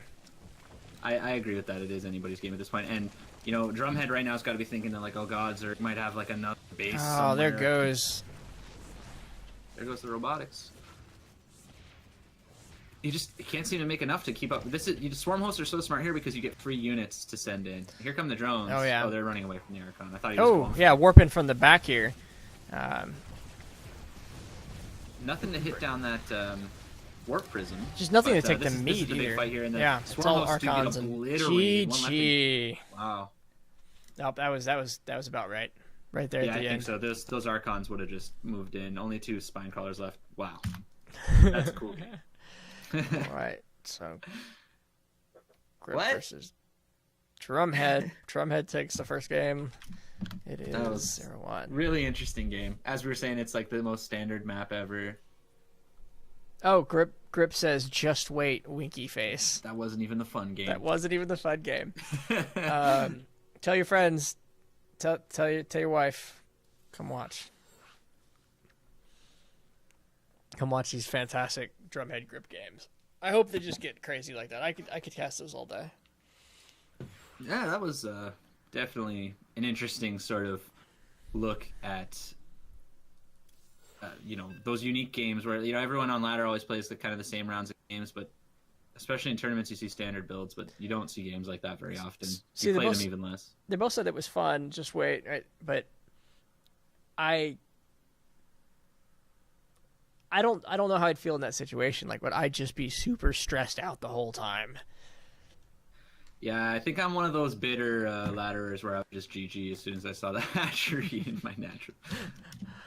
I love the continued G's from Tom, and they're like 15 seconds after the fact. Okay, well, spawning in the bottom right-hand corner, taking that last game with counter cannon rush, it is Drumhead. And his opponent spawning on the left side of the map. not going for a proxy hatchery this time from the looks of it. It is grip. Well, if only. You can't. It's like candy. Those builds. You can't do it too much, otherwise you spoil yourself. Stomach ache. Yeah, stomach ache. Exactly. Like, if that's the only way you play StarCraft, you must just like have the most stressful life ever. I can't even imagine. Comment here from Wild Drum. He was very excited to do those warp prism dances. Any game that lets him do warp prism dances, I guess, is his jam. Well, that was a great one for it because there was nothing shooting at them. I guess besides the queen, so it was good control there from him. I think that was definitely the MVP unit, right? Shuttling units across the map, keeping those Archons alive, letting them come in from the rear right there at the end to finish it off. Yeah, got the third base up and running too. So even if he had lost his main, he still would have had a nice back on. So he definitely handled that well. Some people are good at handling weird games. I'm not one of those people. But yeah, good job from Drumhead in that last game. You have that spawning pool. 17. Wait, let me double check the timings here. Yeah, 17, 17, 17 here from Grip. I didn't see anything other than normal expand gateway expand here from Protoss. Going down with the cybernetics core, trying to start his wall here. This is that gentleman's handshake. Yeah, let's have a clean match.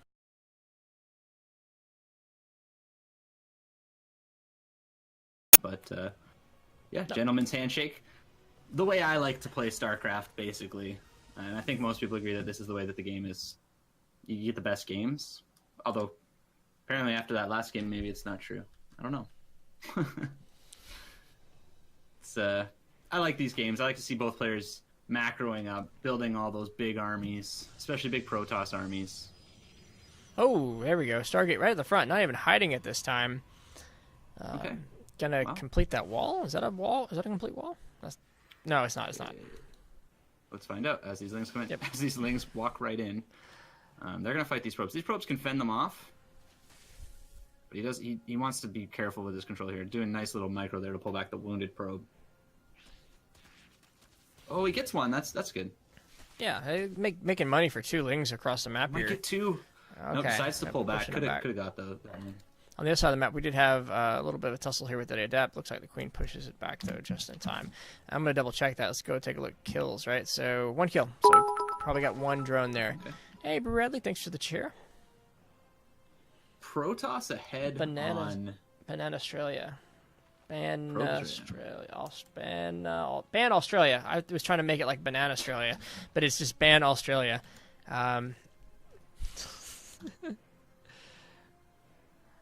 Alright. Phoenix coming out here, gonna pick off some of these overlords. Oh, great spot here. The drop overlord. He knew he's already had this pylon over here for scout purposes. These lings gonna actually come up on the top here.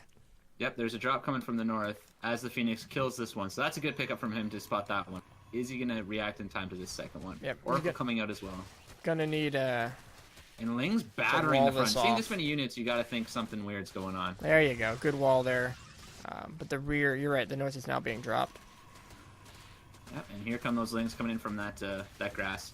Flanking around, going to deal with this Adept. And he's going for the wall, interestingly. There's that shield battery. That's going to change the game. Lings, yeah, I think it would have been better for the Lings to go straight into that probe line there. But, you know, both players just squaring up right now. Let's check the drone count is now ahead of the probe count, right? But not enough, actually, just by 1.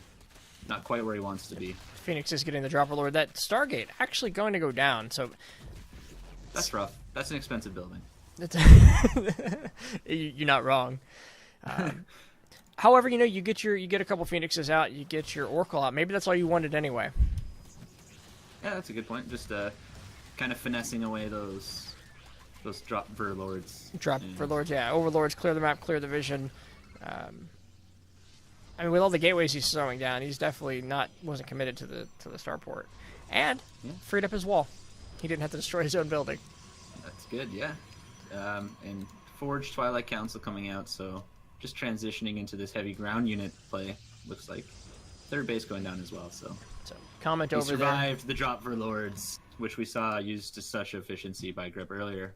Not quite so much in this game. This is a much more popular thing lately, from what I'm come to understand, is link flooding into Protoss, keeping that pressure on. But Drumhead apparently been link flooded one too many times and just knows how to handle this. Yeah, Adepts. This one Adept has 11 kills, so he's doing some work. I didn't get catch that Oracle before I saw the kill. It looks like the Queen's got him as he was trying to fend off this aggression here at the front of his base. Oh wow, that's a good pickup. Sentry out as well. A couple sentries out. Just for those force fields, I guess. Zerg is going for his layer tech now. Handful of Banes being morphed in. It's almost like some of the units I'm still trying to wrap my mind around, right? So Adepts are good units versus Lings until Lings morph. Yeah. Cool. I understand that back and forth paper rock scissors. What I don't get is Cyclones. Cyclones are good against armor, so roaches. So I'm like, okay, let's make Lings. No, Lings don't do it. Yeah, Lings are sort of that meat grinder unit, I think. Just not really great against like anything. Nope, excuse me. Unless they have like crazy numbers. It is Drumhead 1. There you go. There's the score. Thanks, Tom. Yeah, Drumhead winning that first game in spectacular fashion. A couple of adepts moving out here from Drumhead, heading up to this fourth base location. Does he even know that's there? I mean, no, he doesn't, but he's going to know now. He's going to get it canceled, maybe? Oh, no, lots of Lings and Banelings. There's so much force down here. I'd be surprised if he gets any damage done. Yeah, there we go. Yeah, he's good split there. Annoying teleport. Yeah. Baneling going off. Shouldn't be trading that many Banelings for this, but not really a big deal. His economy we do have, though, pretty extensive. Oh, yeah. A warp in over here. Here come the Zealots chopping away. 3 queens down here. 4 queens, actually. A lot of queens down here. 1,000,000 queens. Zealots found themselves a nice little pocket. 1,000,000 queens dying. So many queens. Banelings going off. So, I guess what you want to look at there is the workers killed. Not enough. Zerg's still ahead by 11. Yep. Sitting at that 60 mark right now with 19 on the way, so probably won't make much more after that. Hallucinated Colossus. I would love to see this engage before the Colossus disappears. Yeah, I guess going back over to Protoss here, let's take a look at his tech. He has a lot of gateways. Yes. Templar Archives. Yes. +1 armor still only on the way. So, not really great on the upgrades, but has like this nice tech-heavy army. Does he have charge? He does, so yeah, this is a pretty good army to go up against what Zerg has. If the Banelings don't connect, really good. That's the only worry I would have. Where's my hallucinated? Oh, it died, man. It's such a short-lived life. Such a beautiful short-lived life. So good number of zealots in this army. Zealot Archon here, come to meet Hydra. Yeah, this is a pretty army right in the middle. Engagement here, and it's going to depend how this goes down. He's going to split the army in half. They're going to evaporate. And it looks like he split the army. It could have also easily have been like getting yourself surrounded, but Zerg pulls back just at that right moment. +1 armor about to finish. Kind of an anti-timing here. Yeah, this transition into Hydras has been really nice from Grip. Yep. A couple of zealots back here doing nothing. Yeah, that could have changed the game actually. I think. Although their upgrade's not great. Don't have that +1 armor yet. Like 10 seconds from finishing. 10 seconds. Should have held back a little bit. These Hydras do so much damage. They're like Zerg Marines. And Drumhead just GG's out. Doesn't want to fight the counterattack. Understandable. I would like to see that fight with +1 armor and those zealots not standing in the back, but that's StarCraft. Hey, you know, a lot of people are like, StarCraft's so hard. One wrong move and you're screwed. The right wrong move, and that might have been the right wrong move. Yeah, I agree with that statement completely. If I accidentally send a drone to the wrong, too many drones into the gas, I don't lose.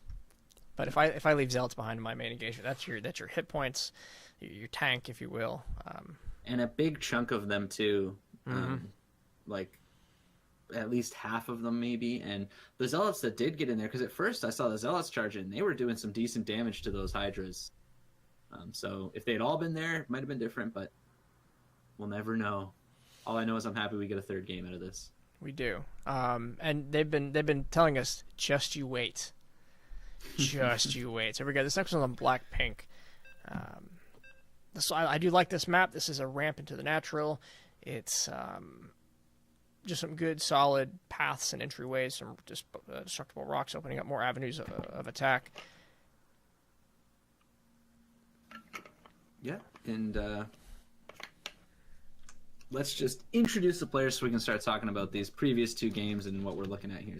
Absolutely. Spawning in the top right corner, we have the orange Protoss player, Drumhead.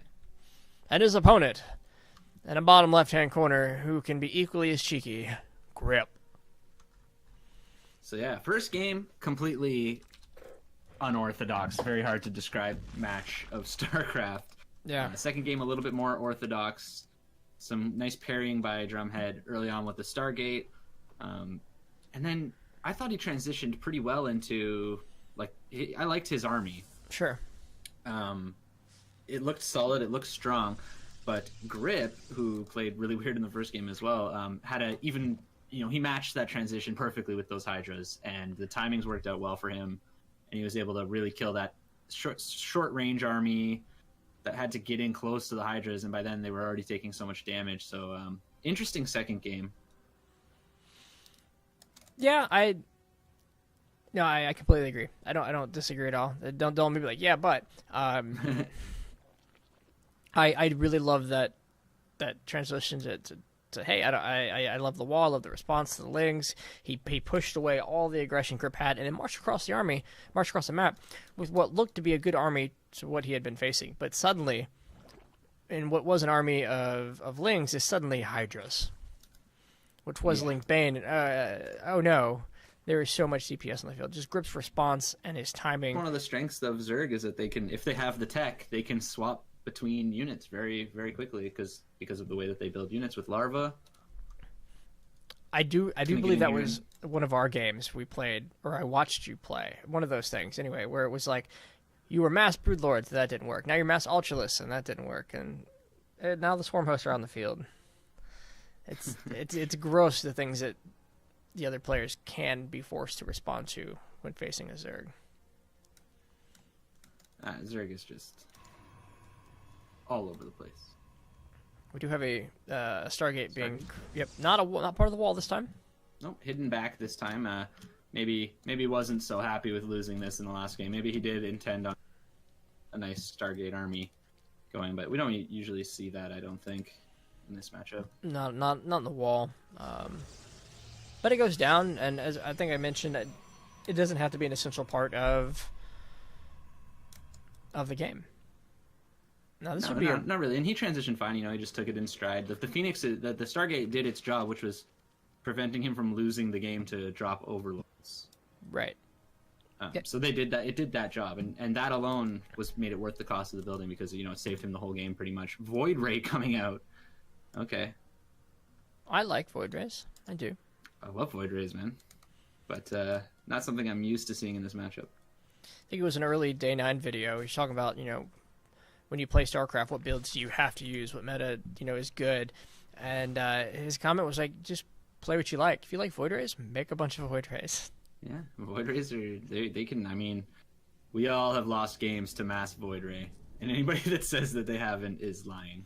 But Overlord going to see this right away and probably wonder about it. But well, at a minimum, this forces a certain kind of tech path from the Zerg. He can no longer go, I'm going to make a bunch of roaches.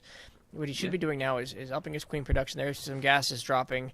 Layer is already done. Layer's done, yeah. Yep. So actually, he's pretty well suited to respond with Hydras. Now, does he overcommit to Hydras? This could be the Protoss simply dictating the Zerg path, forcing him down an avenue, seeing if he over responds. A bit of a tempo play, even, yeah, if you look at it that way. And does he see that Overlord? He does. So also able to get a couple Overlords here, which is nice. I'd say the right response here was Queens, and we're seeing a lot of Queens on the map now. A lot of Queens on the map, but this is not a Stargate build. No. There's a Stargate. I mean, it's not going to be a Stargate comp. And it's good. You see one, you prepare some Queens in case you see two, and if you don't see two, the Queens are useful all game. Oh yeah, Queens are a very good unit. 5 gateways coming down. Oh, love it. Love More the Prism, gateways. charge lots. This is going to get good.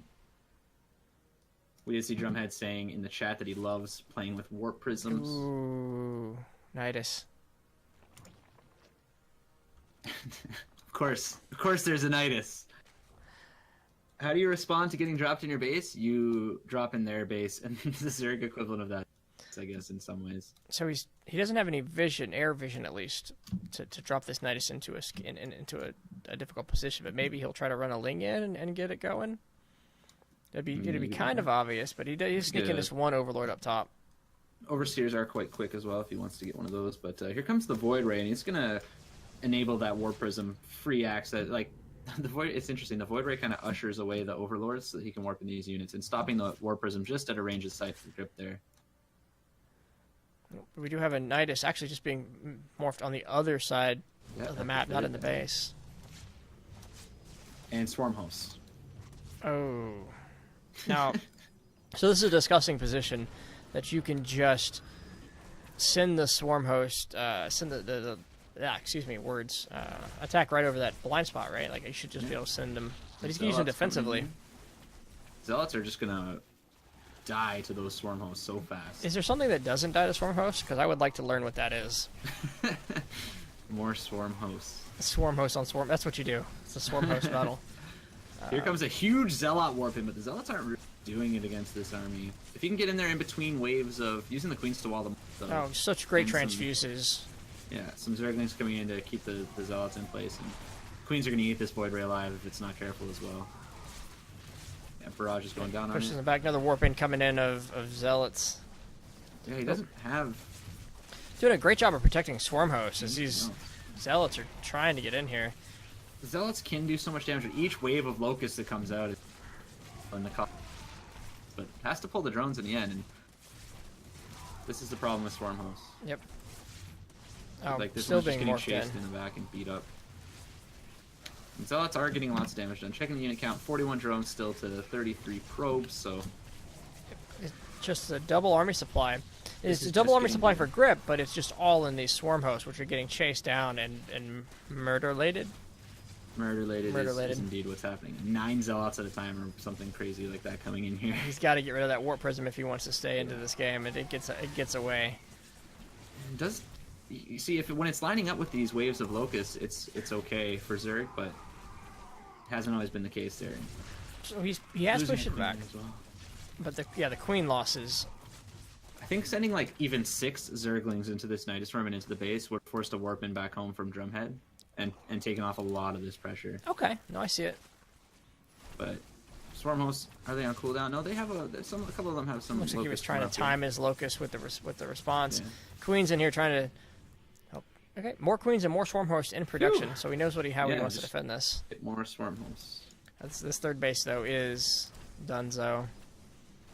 And he heard that Nidus come up, right? You get alerted to that, but he just doesn't know where it is, and nothing's happening yet. Yep. I imagine he checked all the pocket corners of his bases, but...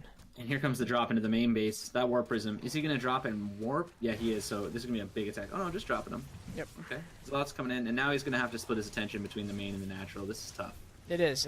Come down here. They're going to do the damage they want here. There's a big warp into the main.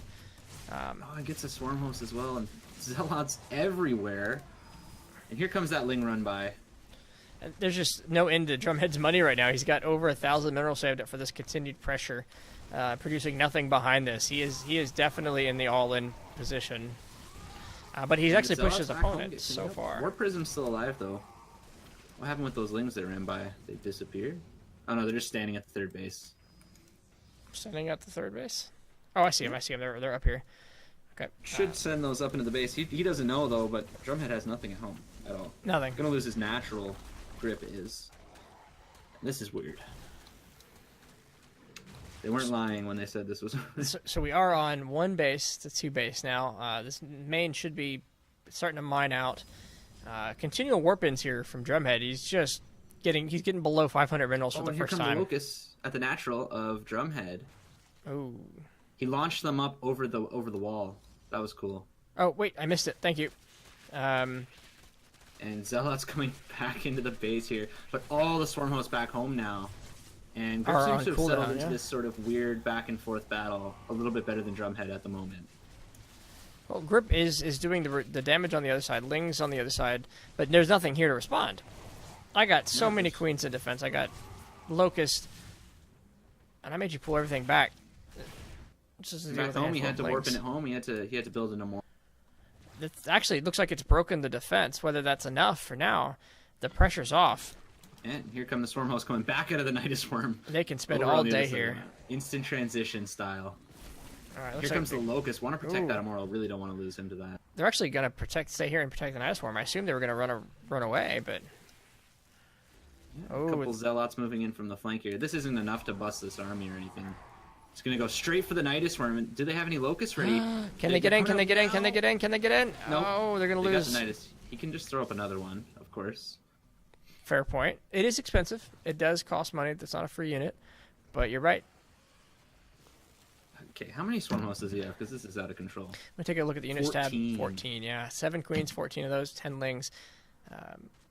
But, you know, the fight's on the other side of the map, and that's exactly where he wants it. Yeah, so Grip just really settled into that sort of...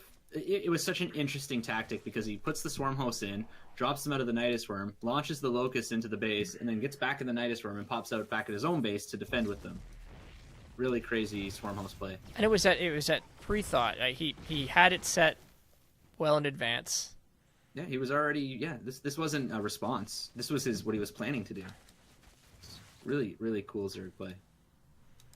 Swarm Hosts are going to be supported soon by some Lings. There's a Immortal drop chasing these Swarm Hosts around, and one of these is on 15 HP right around the middle of the map. Ling's not staying with him. He drops, gets one. He's going to lose maybe all of these. Yeah. He lost 3 to that single Immortal and Warp Prism. He's only got 14. What's he going to do with those? All these Lings. So both players just losing units all across the map. This is crazy. I mean, Link Flood might even be the answer right here. There's just nothing at home. The mineral production is so low for Drumhead. He's mining 8 at the main and long distance mining out of the natural. Yeah, and his build was, I think you did mention that how it was all in, and it gets even more all in as the Nidus goes down as he drops a Dark Shrine. Ooh, win behind. Yeah, exactly. Great words of wisdom, man. Tons of queens, no Overseer at home base here. Oh yeah, there is. There's one in the main for Grip. So he just gets to peek over and throw these up. Yep, and here come the Locusts. He's gonna even split some of them. Locusts are cool. Oh, he's aiming right for... I never knew. Going for the buildings. Oh, Let's man. see how fast they can destroy this gateway. Wow. Yep. Gateway's gone. Oh. Pylon is so critical there. Oh, the Artosis Pylon. Or in the words of Artosis, the in-control Pylon. Here comes another Nidus, as the one at the third got cleaned up. This one at the southern position. Pro building a Nexus there, but... Yep, had a Lings run right by it. Lings are going to come up and cancel this third. There's a... Yep, there it is. Using the Nidus to transport Lings, as if they weren't fast enough already. Lings in the main here. There's a Dark Shrine. It's been spotted, so the response should be easy. Get a couple Overseers. 8 drones coming out as well. And the Queen's back at home for Grip doing such a good job of Prism. Yeah, there's that trying to get that Immortal drop going, but it's not quite working out because of all the Queens. Yes. You can't go into that many Queens, and this is a lessons learned. When you're facing that much pressure, Queens are never bad. Well, and what's interesting is that Drumhead with his Void Ray kind of forced all those Queens initially, so he's kind of reaping what he sows in some ways. This game continues to just spiral in and out of control. Ling's trying to get in here and get this Dark Shrine. More Locust being morphed in. Locust flying across the map. It doesn't matter what your DTs are here for. Locusts don't care. And there's the GG. Yeah, he's going to tap out. He tried with the Dark Shrine, but that was a really crazy game. It was. Again. Oh, man. 2-1 for Grip. And if we take a quick look at this, Grip has beaten Lumia 2-0. He's beat Drumhead 2-1. And Got Quail took 2 games off of him, but I think that's enough of a record that he's in the round of 8. So 2 more matches left. We get to watch Got Quail and Lumia. Got Quail's record. Both these Got Quail, Drumhead, and Lumia, the only games we have are all Got Quail. So we watch Got Quail take out Grip, the only person to deal him a defeat. So possibly some good games. Yeah, definitely. Yeah, I don't know. I don't know. I have nothing to say in reflection to that last series. That was just bizarre, I guess. We'll take reflections from chat. It's the swarm hosts are so cool when they're used in that way. Like, and that was the build that he wanted to do. He intended to Nidus, pull out his swarm hosts, launch the Locust, get back in the Nidus so that he could get back to home base and he doesn't lose any. It's a no risk build, and if you're not prepared for it as Protoss, it can be tough. And he kept those swarm hosts alive through so much pressure, so many constant zealot warp-ins. And when I see defense, I don't think swarm hosts. No, I don't think swarm hosts for anything ever. But I've been enlightened after that. These 2 games there, swarm hosts used efficiently. So next one is Catalyst LE, and this one's going to be Got Quail and Lumia. Lumia. It looks like Got Quail fighting these next 2 games for his round of 8 dominance. Is he gonna, stay in? Is he, or is this the last he wrote? So, well, hopefully we can get some good contests here. Spawning in the upper left-hand position, the red Zerg player Got Quail, and his opponent in the bottom right-hand corner, the purple Terran Lumia. So. Lumia struggling in the games we watched, but that's nothing to be ashamed of because those games, the players against him were quite good. Yeah, Drumhead and Grip, absolutely. Some tough opponents. And we get to see how Got Quail measures up. Was it a fluke? Was his games against Grip luck? Yeah, well, he beat Grip, and Grip beat everyone else. Right? So. Yeah, everyone else. So it could be a tall order here, but ZVZ, again, one of those matchups where it's hard to say. That's fair. Yeah. So what's your favorite ZVT build? What do you like to do? I like to make 10 Mutalisks and build up all my minerals. Okay. No, I like to definitely hatchery first. Okay.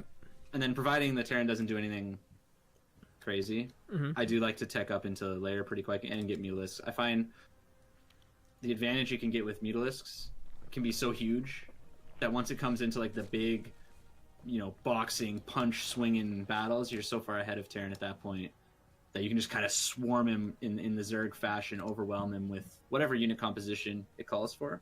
Sure. But that build can struggle against Terrans who deal with Mutalisks well, obviously, so... Which is it's a tall order. Like, yeah. I mean, Marines might do well in a 1-on-1, but Mutalisks just move around them.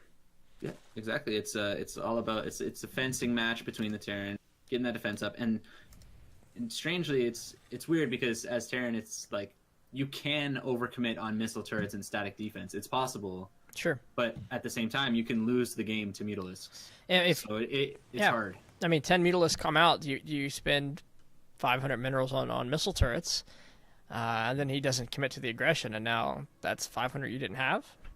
Do you undercommit? Does he get so many Mutalisks he doesn't worry about your missile turrets anyway? Yeah, where they just fly in and take a couple shots at your SCVs. Mutalisk, the bouncing glaives just kill everything so fast. So it is tough for Terran players, especially if the players get Mutalisk control. But we'll see which way Zerg decides to go here. So he's going to see this third base, and if I'm reading this correctly, based on Lumia's last game, he's going for 2-1-1. We should see some Marine medevac play out on the field. Interestingly, we have Overlord Speed coming out. I like getting this upgrade as a Zerg player, even if I'm not fully intending on doing drop Overlords or anything like that. I just think it's a good upgrade. Sure. In general. I mean, in the end, Overlord Speed would sometimes saves me 5 or 6 Overlords when they start hunting my vision down. Definitely, and it's it's just that vision is so important in this game. It can mean life and death, so it's a good upgrade to get. I'm interested to see if he does go for drop, because we've seen a few drop builds today used effectively and ineffectively. So their speed is going to let him get this vision at least, and then get out of there. Reactor 4 looks like he's getting a reactor ready for the starport. He's got stem going. Yep, there it is. So not Grip. I'm used to casting Grip as Got Quail has the vision. has his third hatchery up here. So now it's up to him to kind of anticipate what he thinks Terran is doing. Sure. And reply. Now, I really like this play down here, hiding this barracks. If your opponent doesn't do that full scout, he's not going to know right away whether this is mech or bio, and not based on definitely. the ramp. When we saw this build before, I had anticipated Reactor Hellions, but so that if I was Zerg and I just saw that front, I'd be like, oh, it's Reactor Hellions. Wouldn't even worry about the stim. And then you get the bio drop right into your third, and that's gone. Yeah, exactly. So definitely good scout and a good use of that Overlord speed. 2 engineering bays going down, so it looks like we're about to pop into the upgrade game. He's prepping for maybe a push in a few minutes here. This is gonna be a strong enough. Oh, he's going for the double drops, but you can do that. This is what bio allows you to do, is while still preparing everything back home for your big push. Yes. So it's that's why it's such a strong build, and why we see so many Terran builds since the dawn of Starcraft 2 have been revolved around drops. Well, it gets scouted here. Yep. And all these queens moving over. He might want to keep those hidden so he can step in, but the drop goes down early. Oh, this is not what you want. You do not want to lose a medevac. Does lose a medevac, so that's rough. You got to go home. You can't stay and take this fight anymore. Queens are pretty good, eh? Queens are good, eh? There you go. Wow. Just there we go. Getting a second peek in here. A couple Marines are going to take out this Overlord. They got a little... Oh. They're stimming for him. They'll get him. Oh, if he's... Yeah, okay. So still sticking on that bio. It does have the tech lab on the factory. Is that going to be for siege tanks? And a Widow Mine drop as well coming up. Oh, he's just kind of... I want to take a look at this vision real quick. He's got a Ling back here who's losing his mind. In the middle, he's got a Ling up here on patrol in the top right-hand corner. He's just got so many little pieces of vision here. That got Quail is just showing some fantastic... Well, just game sense, gameplay. Awareness, there we go. Vision. It's got a really nice arc of vision, and it's going to be tough. Sees the medevac there, but did he actually see it? His vision did, and he's moving around the army, so I'm thinking so. Yeah, he even canceled out those creep tumors as soon as he saw that they spotted the army there. So he's in the zone right now from the look of things. Yeah, and this is no longer an army. This is an army you have to respond to now. Before it was two medevacs very close to finishing, and they're up. There we go. But dying before they can get the explosions off does get a couple of Marines with the failing. And these queens, that one needs to be transfused, and does get healed up, and that one too. Oh wow, great transfuses. Gets around here. Widow Mine's a little too far back. He's gonna. Oh, there we go. Perfect sense there with that Widow Mine. All right, so let's take a look at the units here. We got 39 SCVs to 60 drones, so. Zerg definitely with the economic edge right now, but Terran probably looking to get his third base right about now, and I think the Orbo command is actually just finishing up. Yeah, so we did have a tech switch over to Hydralisk 2. We have +2/+2 started for melee and armor for a Zerg. I'm wondering if he's going to be going for lurkers, kind of instead of Hydras. I'm interested that he got +2/+2. Right. If he's getting the Hydra Den. Maybe hydrogen for lurkers. Do lurkers depend on range speed or melee, or range or melee damage? That's honestly a really great question. I don't know. Or maybe he just wants +2/+2 anyway, because as we know, when Zerg gets in that late game, Ultralisk so good. If he has the economy for it. Yeah, I remember early Legacy of the Void when Ultralisk was every game. It was like, it was the hammer. It was the sledge. You stay alive long enough to get Ultralisk and you win. Not electing to fight there, probably wise. Just chipping away at the creep. Something that I always forget to do when I play against Zergus Terran. But something that's definitely important, because you pretty much cannot push. Sure. An equal fight. It would normally be an equal fight on flat unpurpled land. Uncreep land is not the same in creep. Yeah, no, it's a tall glass, but... You know what I miss? Hive going down. You know what I miss? What's that? Tankovacs. I liked picking up tanks. That was not a good time for me, man. I mean, I never liked TVT. Don't get me wrong, but I did like picking up tanks. Yeah, it was an interesting part of history, I guess. We do have a fourth base is pretty secure now. Third base up and running as well for Terran here. So we're going to shift into a pretty heavy macro sense here, but Gotquail does have a staggering army. He does. It's big, and it's got all the units that he needs, but he doesn't look to be that aggressive, only going for this fifth base instead. He's gonna spot this. He should spot this. He's gonna walk on both. There he goes. Oh, he surrounds it. He knew it was there. And the medevac with all the units gets away with 8 HP. That is a nice win for Lumia there. But Zerg is getting a little bit out of control here. We're not seeing that economic damage that you really Terran. And just tons of upgrades coming down for Zerg. He's getting ready to have pretty much anything that he wants at his disposal. And we thought we were looking at a big push out there, but he just knew where the medevac was and was kind of surrounded. The Ultra, yeah, there you go. There's your... And 3-3. That's why you got the 3... Yeah. And even a couple of Vipers. So Zerg is like, he's happy right now. But that being said, Terran's not at a huge disadvantage. No, but he's left the Zerg. He's been left alone for most of the game. He only had to deal with one drop. His opponent has then sat in his base building up a defense to a unit now that they can't take out. Yeah, pretty much. I mean, there's even Vipers on the map. The Ultralisk Cavern's going to finish up. I imagine he's going to go right into Ultralisk damage. He's taking out the energy from his natural here. He's got a fifth base up. This is good. He's out of control. This is ideal for Gokquail right now. No really pressure. Ideal.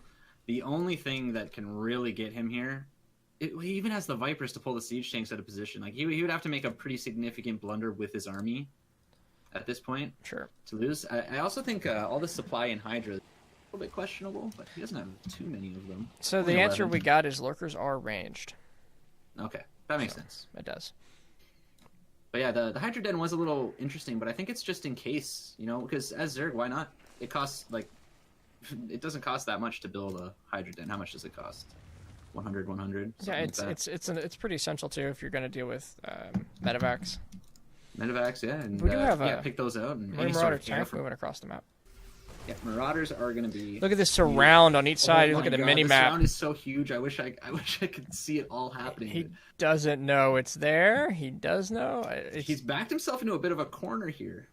Yeah, it's good. It's where you want to be, right? You don't want to be surrounded and flanked. He decides it's no good. And just 3 links going down there to get the vision. He sees it. Oh, man. This is maneuvering. There is an Ultra. Yeah.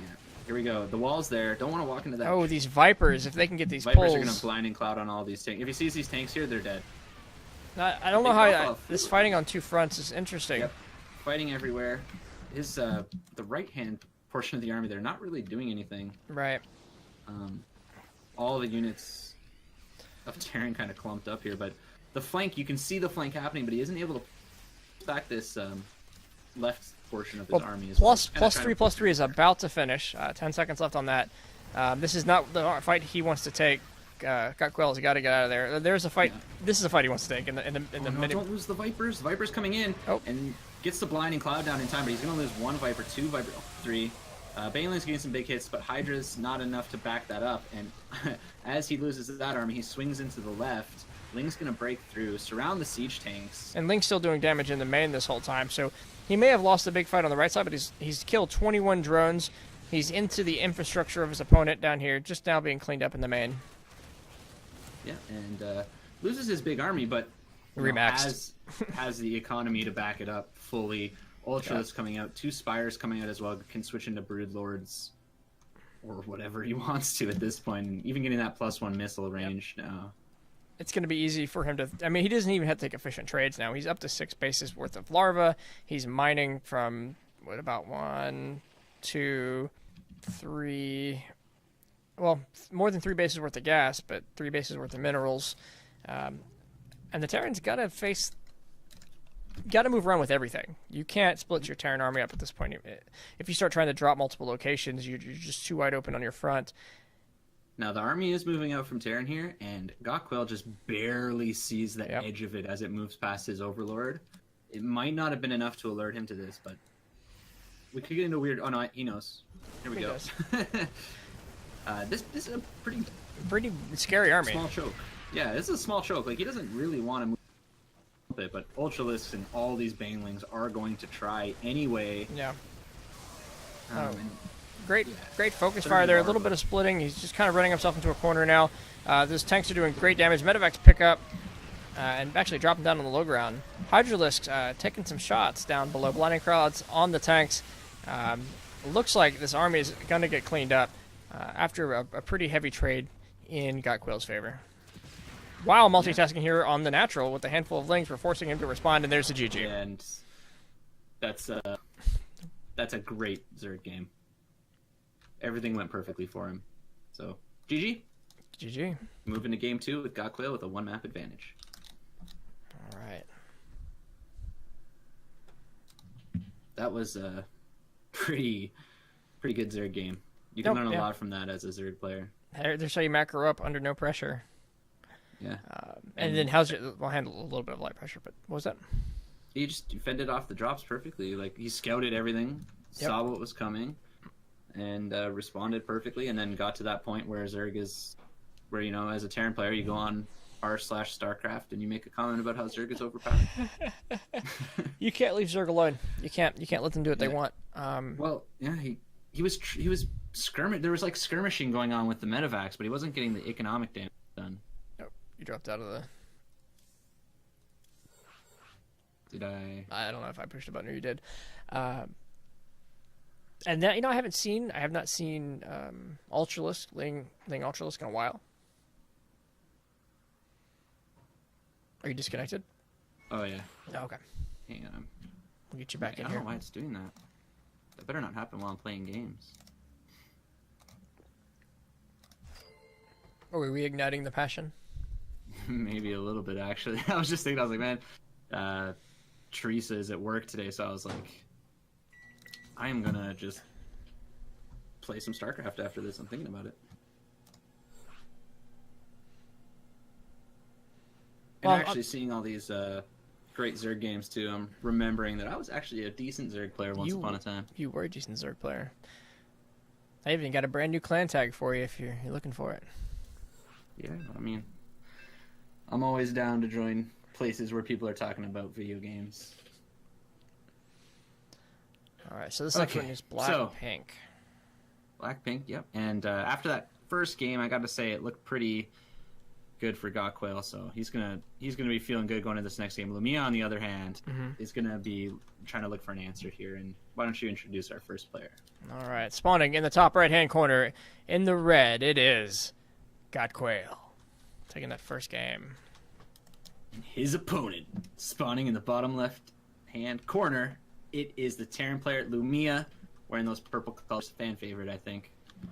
We have to got to get that good movie voice, right? In this corner, where Gotquail is up 1-0. His opponent Lumia has to come back with mines and marines. Good. I guess as Gotquail here, you know, thinking psychology of a best of 3, because, you know, I've only ever been an amateur gamer, but I've played tons of these sort of tournament matches. Sure. And going into the second game, you're feeling really good as Gotquail. What you're worried about right now is that your opponent might try to cheese you or try something cheeky victory, because after a long game like that winning, you think, okay, I feel pretty comfortable with my skill level at this point.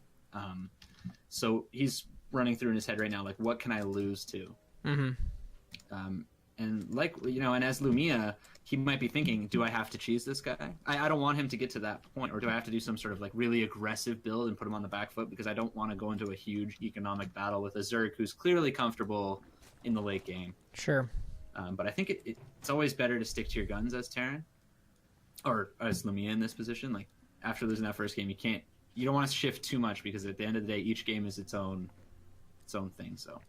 Well, we've seen that in tournaments, right? Where you start to see this, you're in the middle of a tournament or a series of games. We watch a lot of pro players do it too, where they'll see a new style and they'll see something that's working and they'll try it out, but it's not their style, it's not their thing. Yeah. So in the end, you might have to just do what works. Exactly, and that's StarCraft like epitomizes that so much more than like every other game. It's there's so many builds, so much diversity, so many things that you can try and so many that work. There's so many things you can do that are successful. So interested to see how this game goes. If Lumia looks like he's going for a similar build. We are seeing that first Reaper come up. That's one thing. With his Reaper, he just kind of scouted the first 2 bases and then grouped it back at home with his main base. You know, he was constant poking and prodding. Sure. Not that there was anything really to scout from Zerg, because he didn't do any sort of weirdness, but it's always good to get extra vision. Yeah, You you keep tabs on them. You definitely don't want to lose it, but you want to pull it back and then send it back in to see what it gets at least one more time. Yeah. Suicide it the second time. Yeah, it's not, and it doesn't add. It's not like it adds anything to your. Right. When you pull that army in and it's 15 Marines and one Reaper, that one Reaper's value added is minimal. Yeah. So seeing pretty much identical builds from both players here. Looks like we are going to see mech. Mind. Yeah. Yeah. As I say that, I saw the buildings going up, but then I didn't realize there was reactor Hellions coming out, which I like this. I do. And pneumatized Carapace once again from Zerg, so Godquell's feeling pretty good. What a good word, pneumatized Carapace. Pneumatized? Yeah, that's a good one. Are those Hellions going to be able to get off the damage that we see from time to time where they just kind of skate on up there? Well, now this I like. I like the Reaper with the Hellions more than I like the Reaper with any other unit. It yeah, keeps that's good, up. Fast and fast. Can get that one shot off to finish all the Zerglings. Yeah, or, yeah. No, any unit that Zerg would have at this point. I like this pairing. Coming out. And I've seen it a lot. Nest. We have, looks like he's going to get this, might get this Overlord, but that speed actually is going to save its life. These Hellions over here focusing on the eggs, the larvae. And yeah, I don't even think they have the firepower to fight one queen, but interestingly, we have Banshee speed coming out from Lumia here. Banshees go so fast with Banshee speed. Yeah, that's an interesting little shift from anything that we've seen so far today. Oh, that's a miss rally. And actually, we have Spore Crawlers already going down, so he knows this is coming. He scouted. Here come the Lings. It's the interesting thing. So he gets the Spore Crawlers down because he thinks Cloak, but Speed Banshees is another reaction altogether. But these Lings gonna do a lot of damage down here. Damage. Yeah. Losing every single SCV at this lower base. Here, Voltron's. Two Banshees coming. Voltron's Viking shows up. Doesn't want to lose any of these Hellions if he can help it. That's the one thing he has going. Head on. Yep. Eat the Lings alive. 10 workers. That is huge for Godquell. That's going to be a spiraling. The third base already up and running. I mean, you're right. He's macroing up again. He's doing everything he did the first game, but now he's done serious economic damage very early. Whereas on the other side, we saw kind of in the reverse. 15 drone advantage at this point. Now, wait, he did lose some making these Spore Crawlers. Oh, he's got Cloak and Speed going. He's got double Banshee production going to come out of this. Okay, so this is just full-on aerial assault. And you know what? I don't hate this. Zerg doesn't really have anything at this point to counter. Here comes the Spire, so he will, but there is going to be a window of opportunity here. Sure. To get some damage done. Like, the Spore Crawlers will help fend this off a bit, but it's 2 Banshees kill a worker? Well, it's definitely a commitment, too. So, 2 upgrades. Yeah. But and so... With depending this kind on of how many he makes, he should. And we have the Queen task force moving around with the Overseers. Oh yeah, I mean Queen shut down Banshees. Oh yeah, they're everything here Godquell's put down is going to shut down Banshees, and he's making so many of them at a time. He's making his 5th and 6th right now.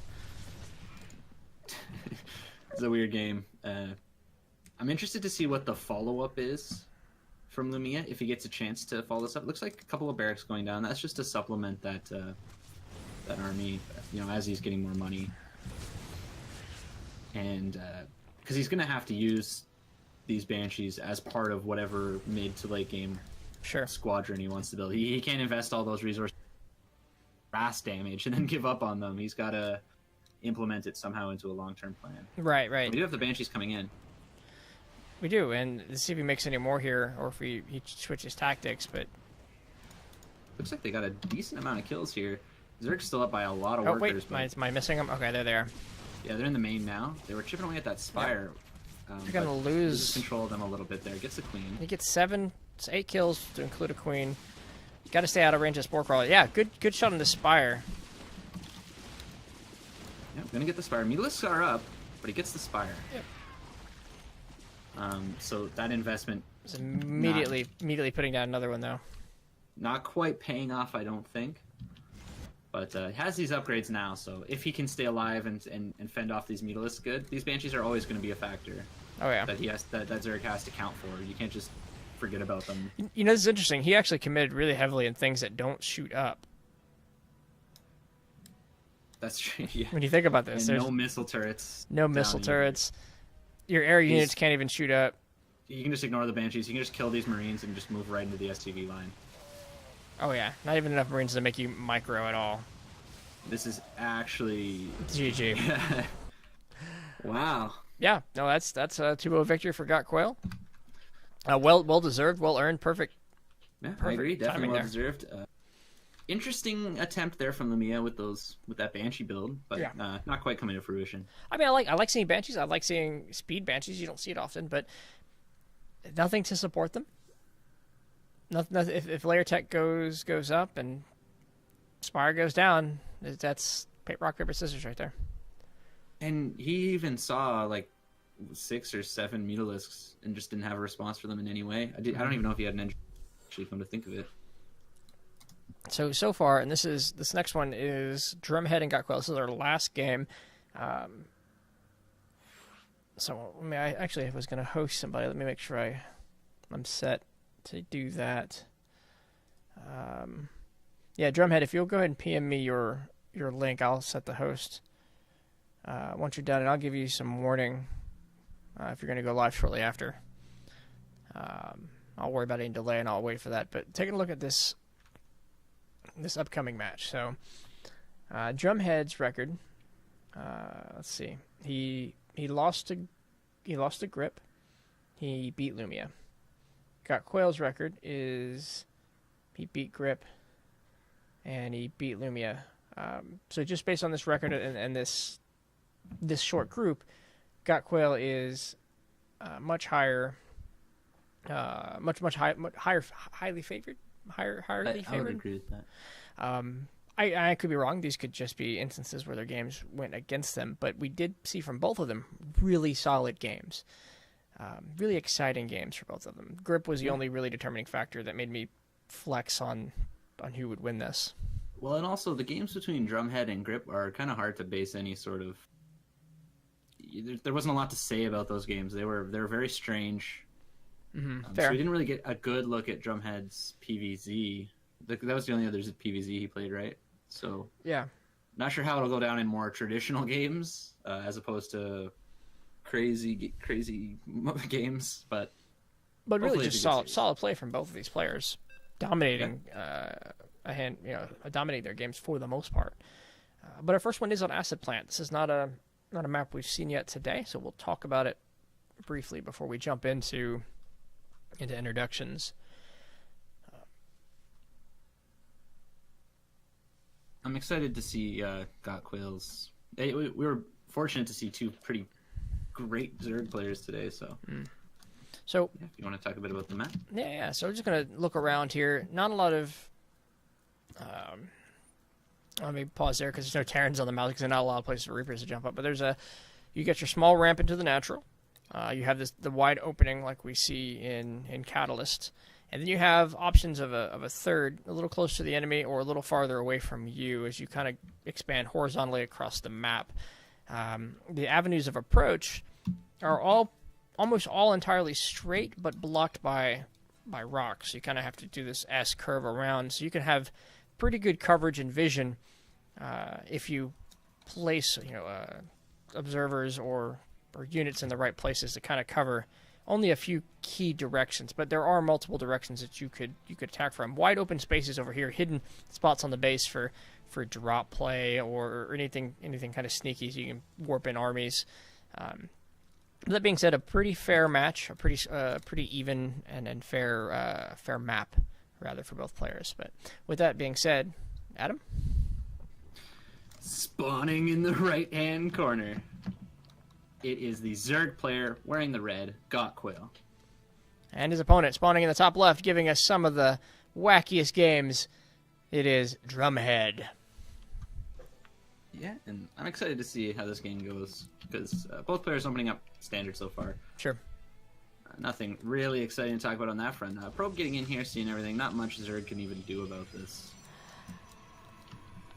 But, yeah, this map looks pretty cool. Looks like... as it goes on, it's going to favor Protoss, I think, slightly, just because of this big middle part where they can just kind of death march right through everything. Okay, I can see it. Big ramps, no choke points. Yeah. So, but it also offers a lot of opportunities for Zerg, slithery surrounding, and things of that nature. So, I just worry about a death ball from Protoss, but we might not even see it get to that stage. And I find a lot of Protoss players don't really play that sort of style anymore. It was very heavy Wings of Liberty, and I think we saw it die somewhere in HOTS. Yeah. But you do occasionally see it. It's of course good. I mean, yeah, you pack Colossus that can ignore the things below them and above them. The ground units, you get that type comp, because one of the problems with ground units, right, is they clump up and you got to get a concave and getting all your firepower to one point. But when your units stand on top of each other, oh man, the death ball was great. Whatever you wanted on the ground plus Colossus plus whatever you wanted in the air. Definitely. And surface area. I guess it's going to be interesting to see if Zerg goes for some sort of lurker play on this map, because the pathways are narrow in some ways. Like, it can be opened up, but there's not really anywhere that you can get a huge surround or anything like that. So lurkers might be a good unit to have here. Either way, we have speed for Overlords coming down. He's going to get in and see everything, which is not much to see. Twilight Council and a Robotics Bay. Sure. Nothing. Actually, hiding up here is the Twilight Council, so a little bit of information you could seek. But the Robotics, it could be like a Warp Prism DT, but nope, just Charge coming down. Yep. He seemed to like the Zealot Charge. There's speed kicking in for this Overlord. He's going to get the full scout. Yeah, you'll see that. He'll see the Twilight Council researching as well, which tells him it's not Dark Templar. I like this emphasis on speed out of Drumhead. I see a lot more either Blink or Adept play. Yeah, and he's used the charge lots. He's shown he can use the charge lots pretty effectively, and getting a Warp Prism as well. He likes his drop play, and drop play is great. You can get some good harass down. You can win games with drop play if it's handled incorrectly by your opponent. So actually, always a good play. Somebody correct me in chat if I'm wrong. I've seen a lot more of all three of the tech paths for gateway units lately. They used to be, for a while there, it was all Blink in HOTS, and then it was all Adepts for a while in LTV, but I'm seeing all of it these days. I'm seeing Charge, I'm seeing Blink, I'm seeing the Resonating Glaives. That's the joy of playing Protoss, I guess. You can just... Options. Protoss is definitely... It seems though like charge lots are good in every situation. Like, we always see charge lots if a game goes on long enough, but Drumhead's showing that he favors getting them early and getting that Templar Archives now as well. I like these gateways. They're not only a little hidden, but they're vision on that corner base I was talking about before. And once again, we have Godquill just like great vision, good presence of mind. Creep spreading everywhere, getting his third base up and running already. We have another Warp Prism just came out, I think, and it's going to head up to the north or to the east side. I guess these Lings actually going to be able to spot it, tag where it's at, make note of it. It's going to walk right by an Overlord or fly right by him. The vision so good from Zerg here that it's going to be hard to get it now. He does have 2 prisms, so this can get dodgy as Zerg. Oh, okay, 2 prisms. It looks like we got a pre-warp here. Okay. Yeah, 2 Archons coming in. Zealot and Archon. So Archon's on one side, Zealot's on the other. They're going to try to pull Zerg back and forth. And if you're not handy or ready with those hotkey control, this can pull you around. And he looks like he's got Roaches in position here. Actually, Roach is going to the other side too, as he's just a presence on both fronts. He's going to shut this down. Now he sees the second Warp Prism. And he already has the Roaches ready for it. And this is... Oh, yep, there it is. Goodbye. Nope. It's not what he wants to do. Yeah, on the other end, though, Zealot's doing some damage to these Roaches. This is not a good fight for them. Charge kicking in there, doing some damage, trading some Roaches, but you can trade Roaches for Zealots all day. Not a big loss there for Zerg. No, and he's going to push back across with some of these. Oh, he's coming back. They're going to spot each other. I don't think the drop in the main comes down with a huge warp in of charge lots. Yep. And the Roaches are going to move into the third base of Drumhead at the same time that this is going down. And he's got the Roaches rally. They're not really attacking these units, but that's a hard drop to stop. Roach is coming back here to help defend as he cancels the third. Yep, so. These Zealots are on the bottom of the ramp. They're keeping the army occupied as these Archons are getting 4 kills, 5 kills each. He's just got to sit here with this Archon and pull him back at the right moment. As back at his main, he's able to push away the army with a couple shields. Ravagers coming in. Not great micro on the drop, I will say. He lost an Archon needlessly there, but... He did, but sometimes it's on two fronts where we're talking... Yeah, he has the probe advantage now. Here comes the huge push at the front from Zerg. One more shot on that. You don't want to get those Ravager shots down. He has the army here to break this. Nice control there to pick up the hurt Immortal. Gets the Robotics Bane. Is he going to have enough here? I don't think so. This is definitely some solid pressure. Nothing coming in. You can't warp in fast enough to deal with this. It's decent micro to keep those Immortals alive, but at the end it's the Zerg swarm, right? It's so hard. Yep. Gets the Warp Prism even with the Ravagers. No, there's a GG. There's GG. So Got Quail takes game Quail play really well in these games. He's going to be one of my favorites now to watch if I'm doing the math right. It should be him plus one other. Moved on, and end of the round of 8's already been revealed, so I'm just showing my. I'm trying to keep the spoilers from myself. All right. Oh, apparently I didn't close it out. I minimized it. Can't minimize that. Next game is going to be on Backwater LE. So this is a map I like too. We've seen it once. We had with the PVZ where the starport was the wall. Okay, yeah. And it's got multiple good locations for drops, but also great places to keep vision and awareness up. Somewhere that I think Got Quail really shines. Yeah, he seems to be a super standard, just quality Zerg player.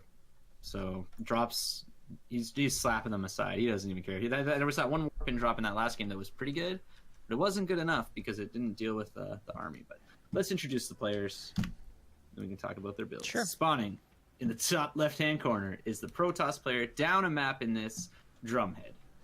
And his opponent in the bottom right-hand corner showing absolutely fantastic fundamentals in all of his Zerg play. It is Got Quail. So Quaility. Quaility play. He's good quality, but I'm excited to see how he's gonna do this. So far, he's done nothing out of the ordinary, and it's worked. So I expect to see more of the same. He's a Zerg after my own heart. I love a good macro Zerg. Yeah, it works when it's done well. It works. And going for that hatch first, nothing out of the ordinary so far.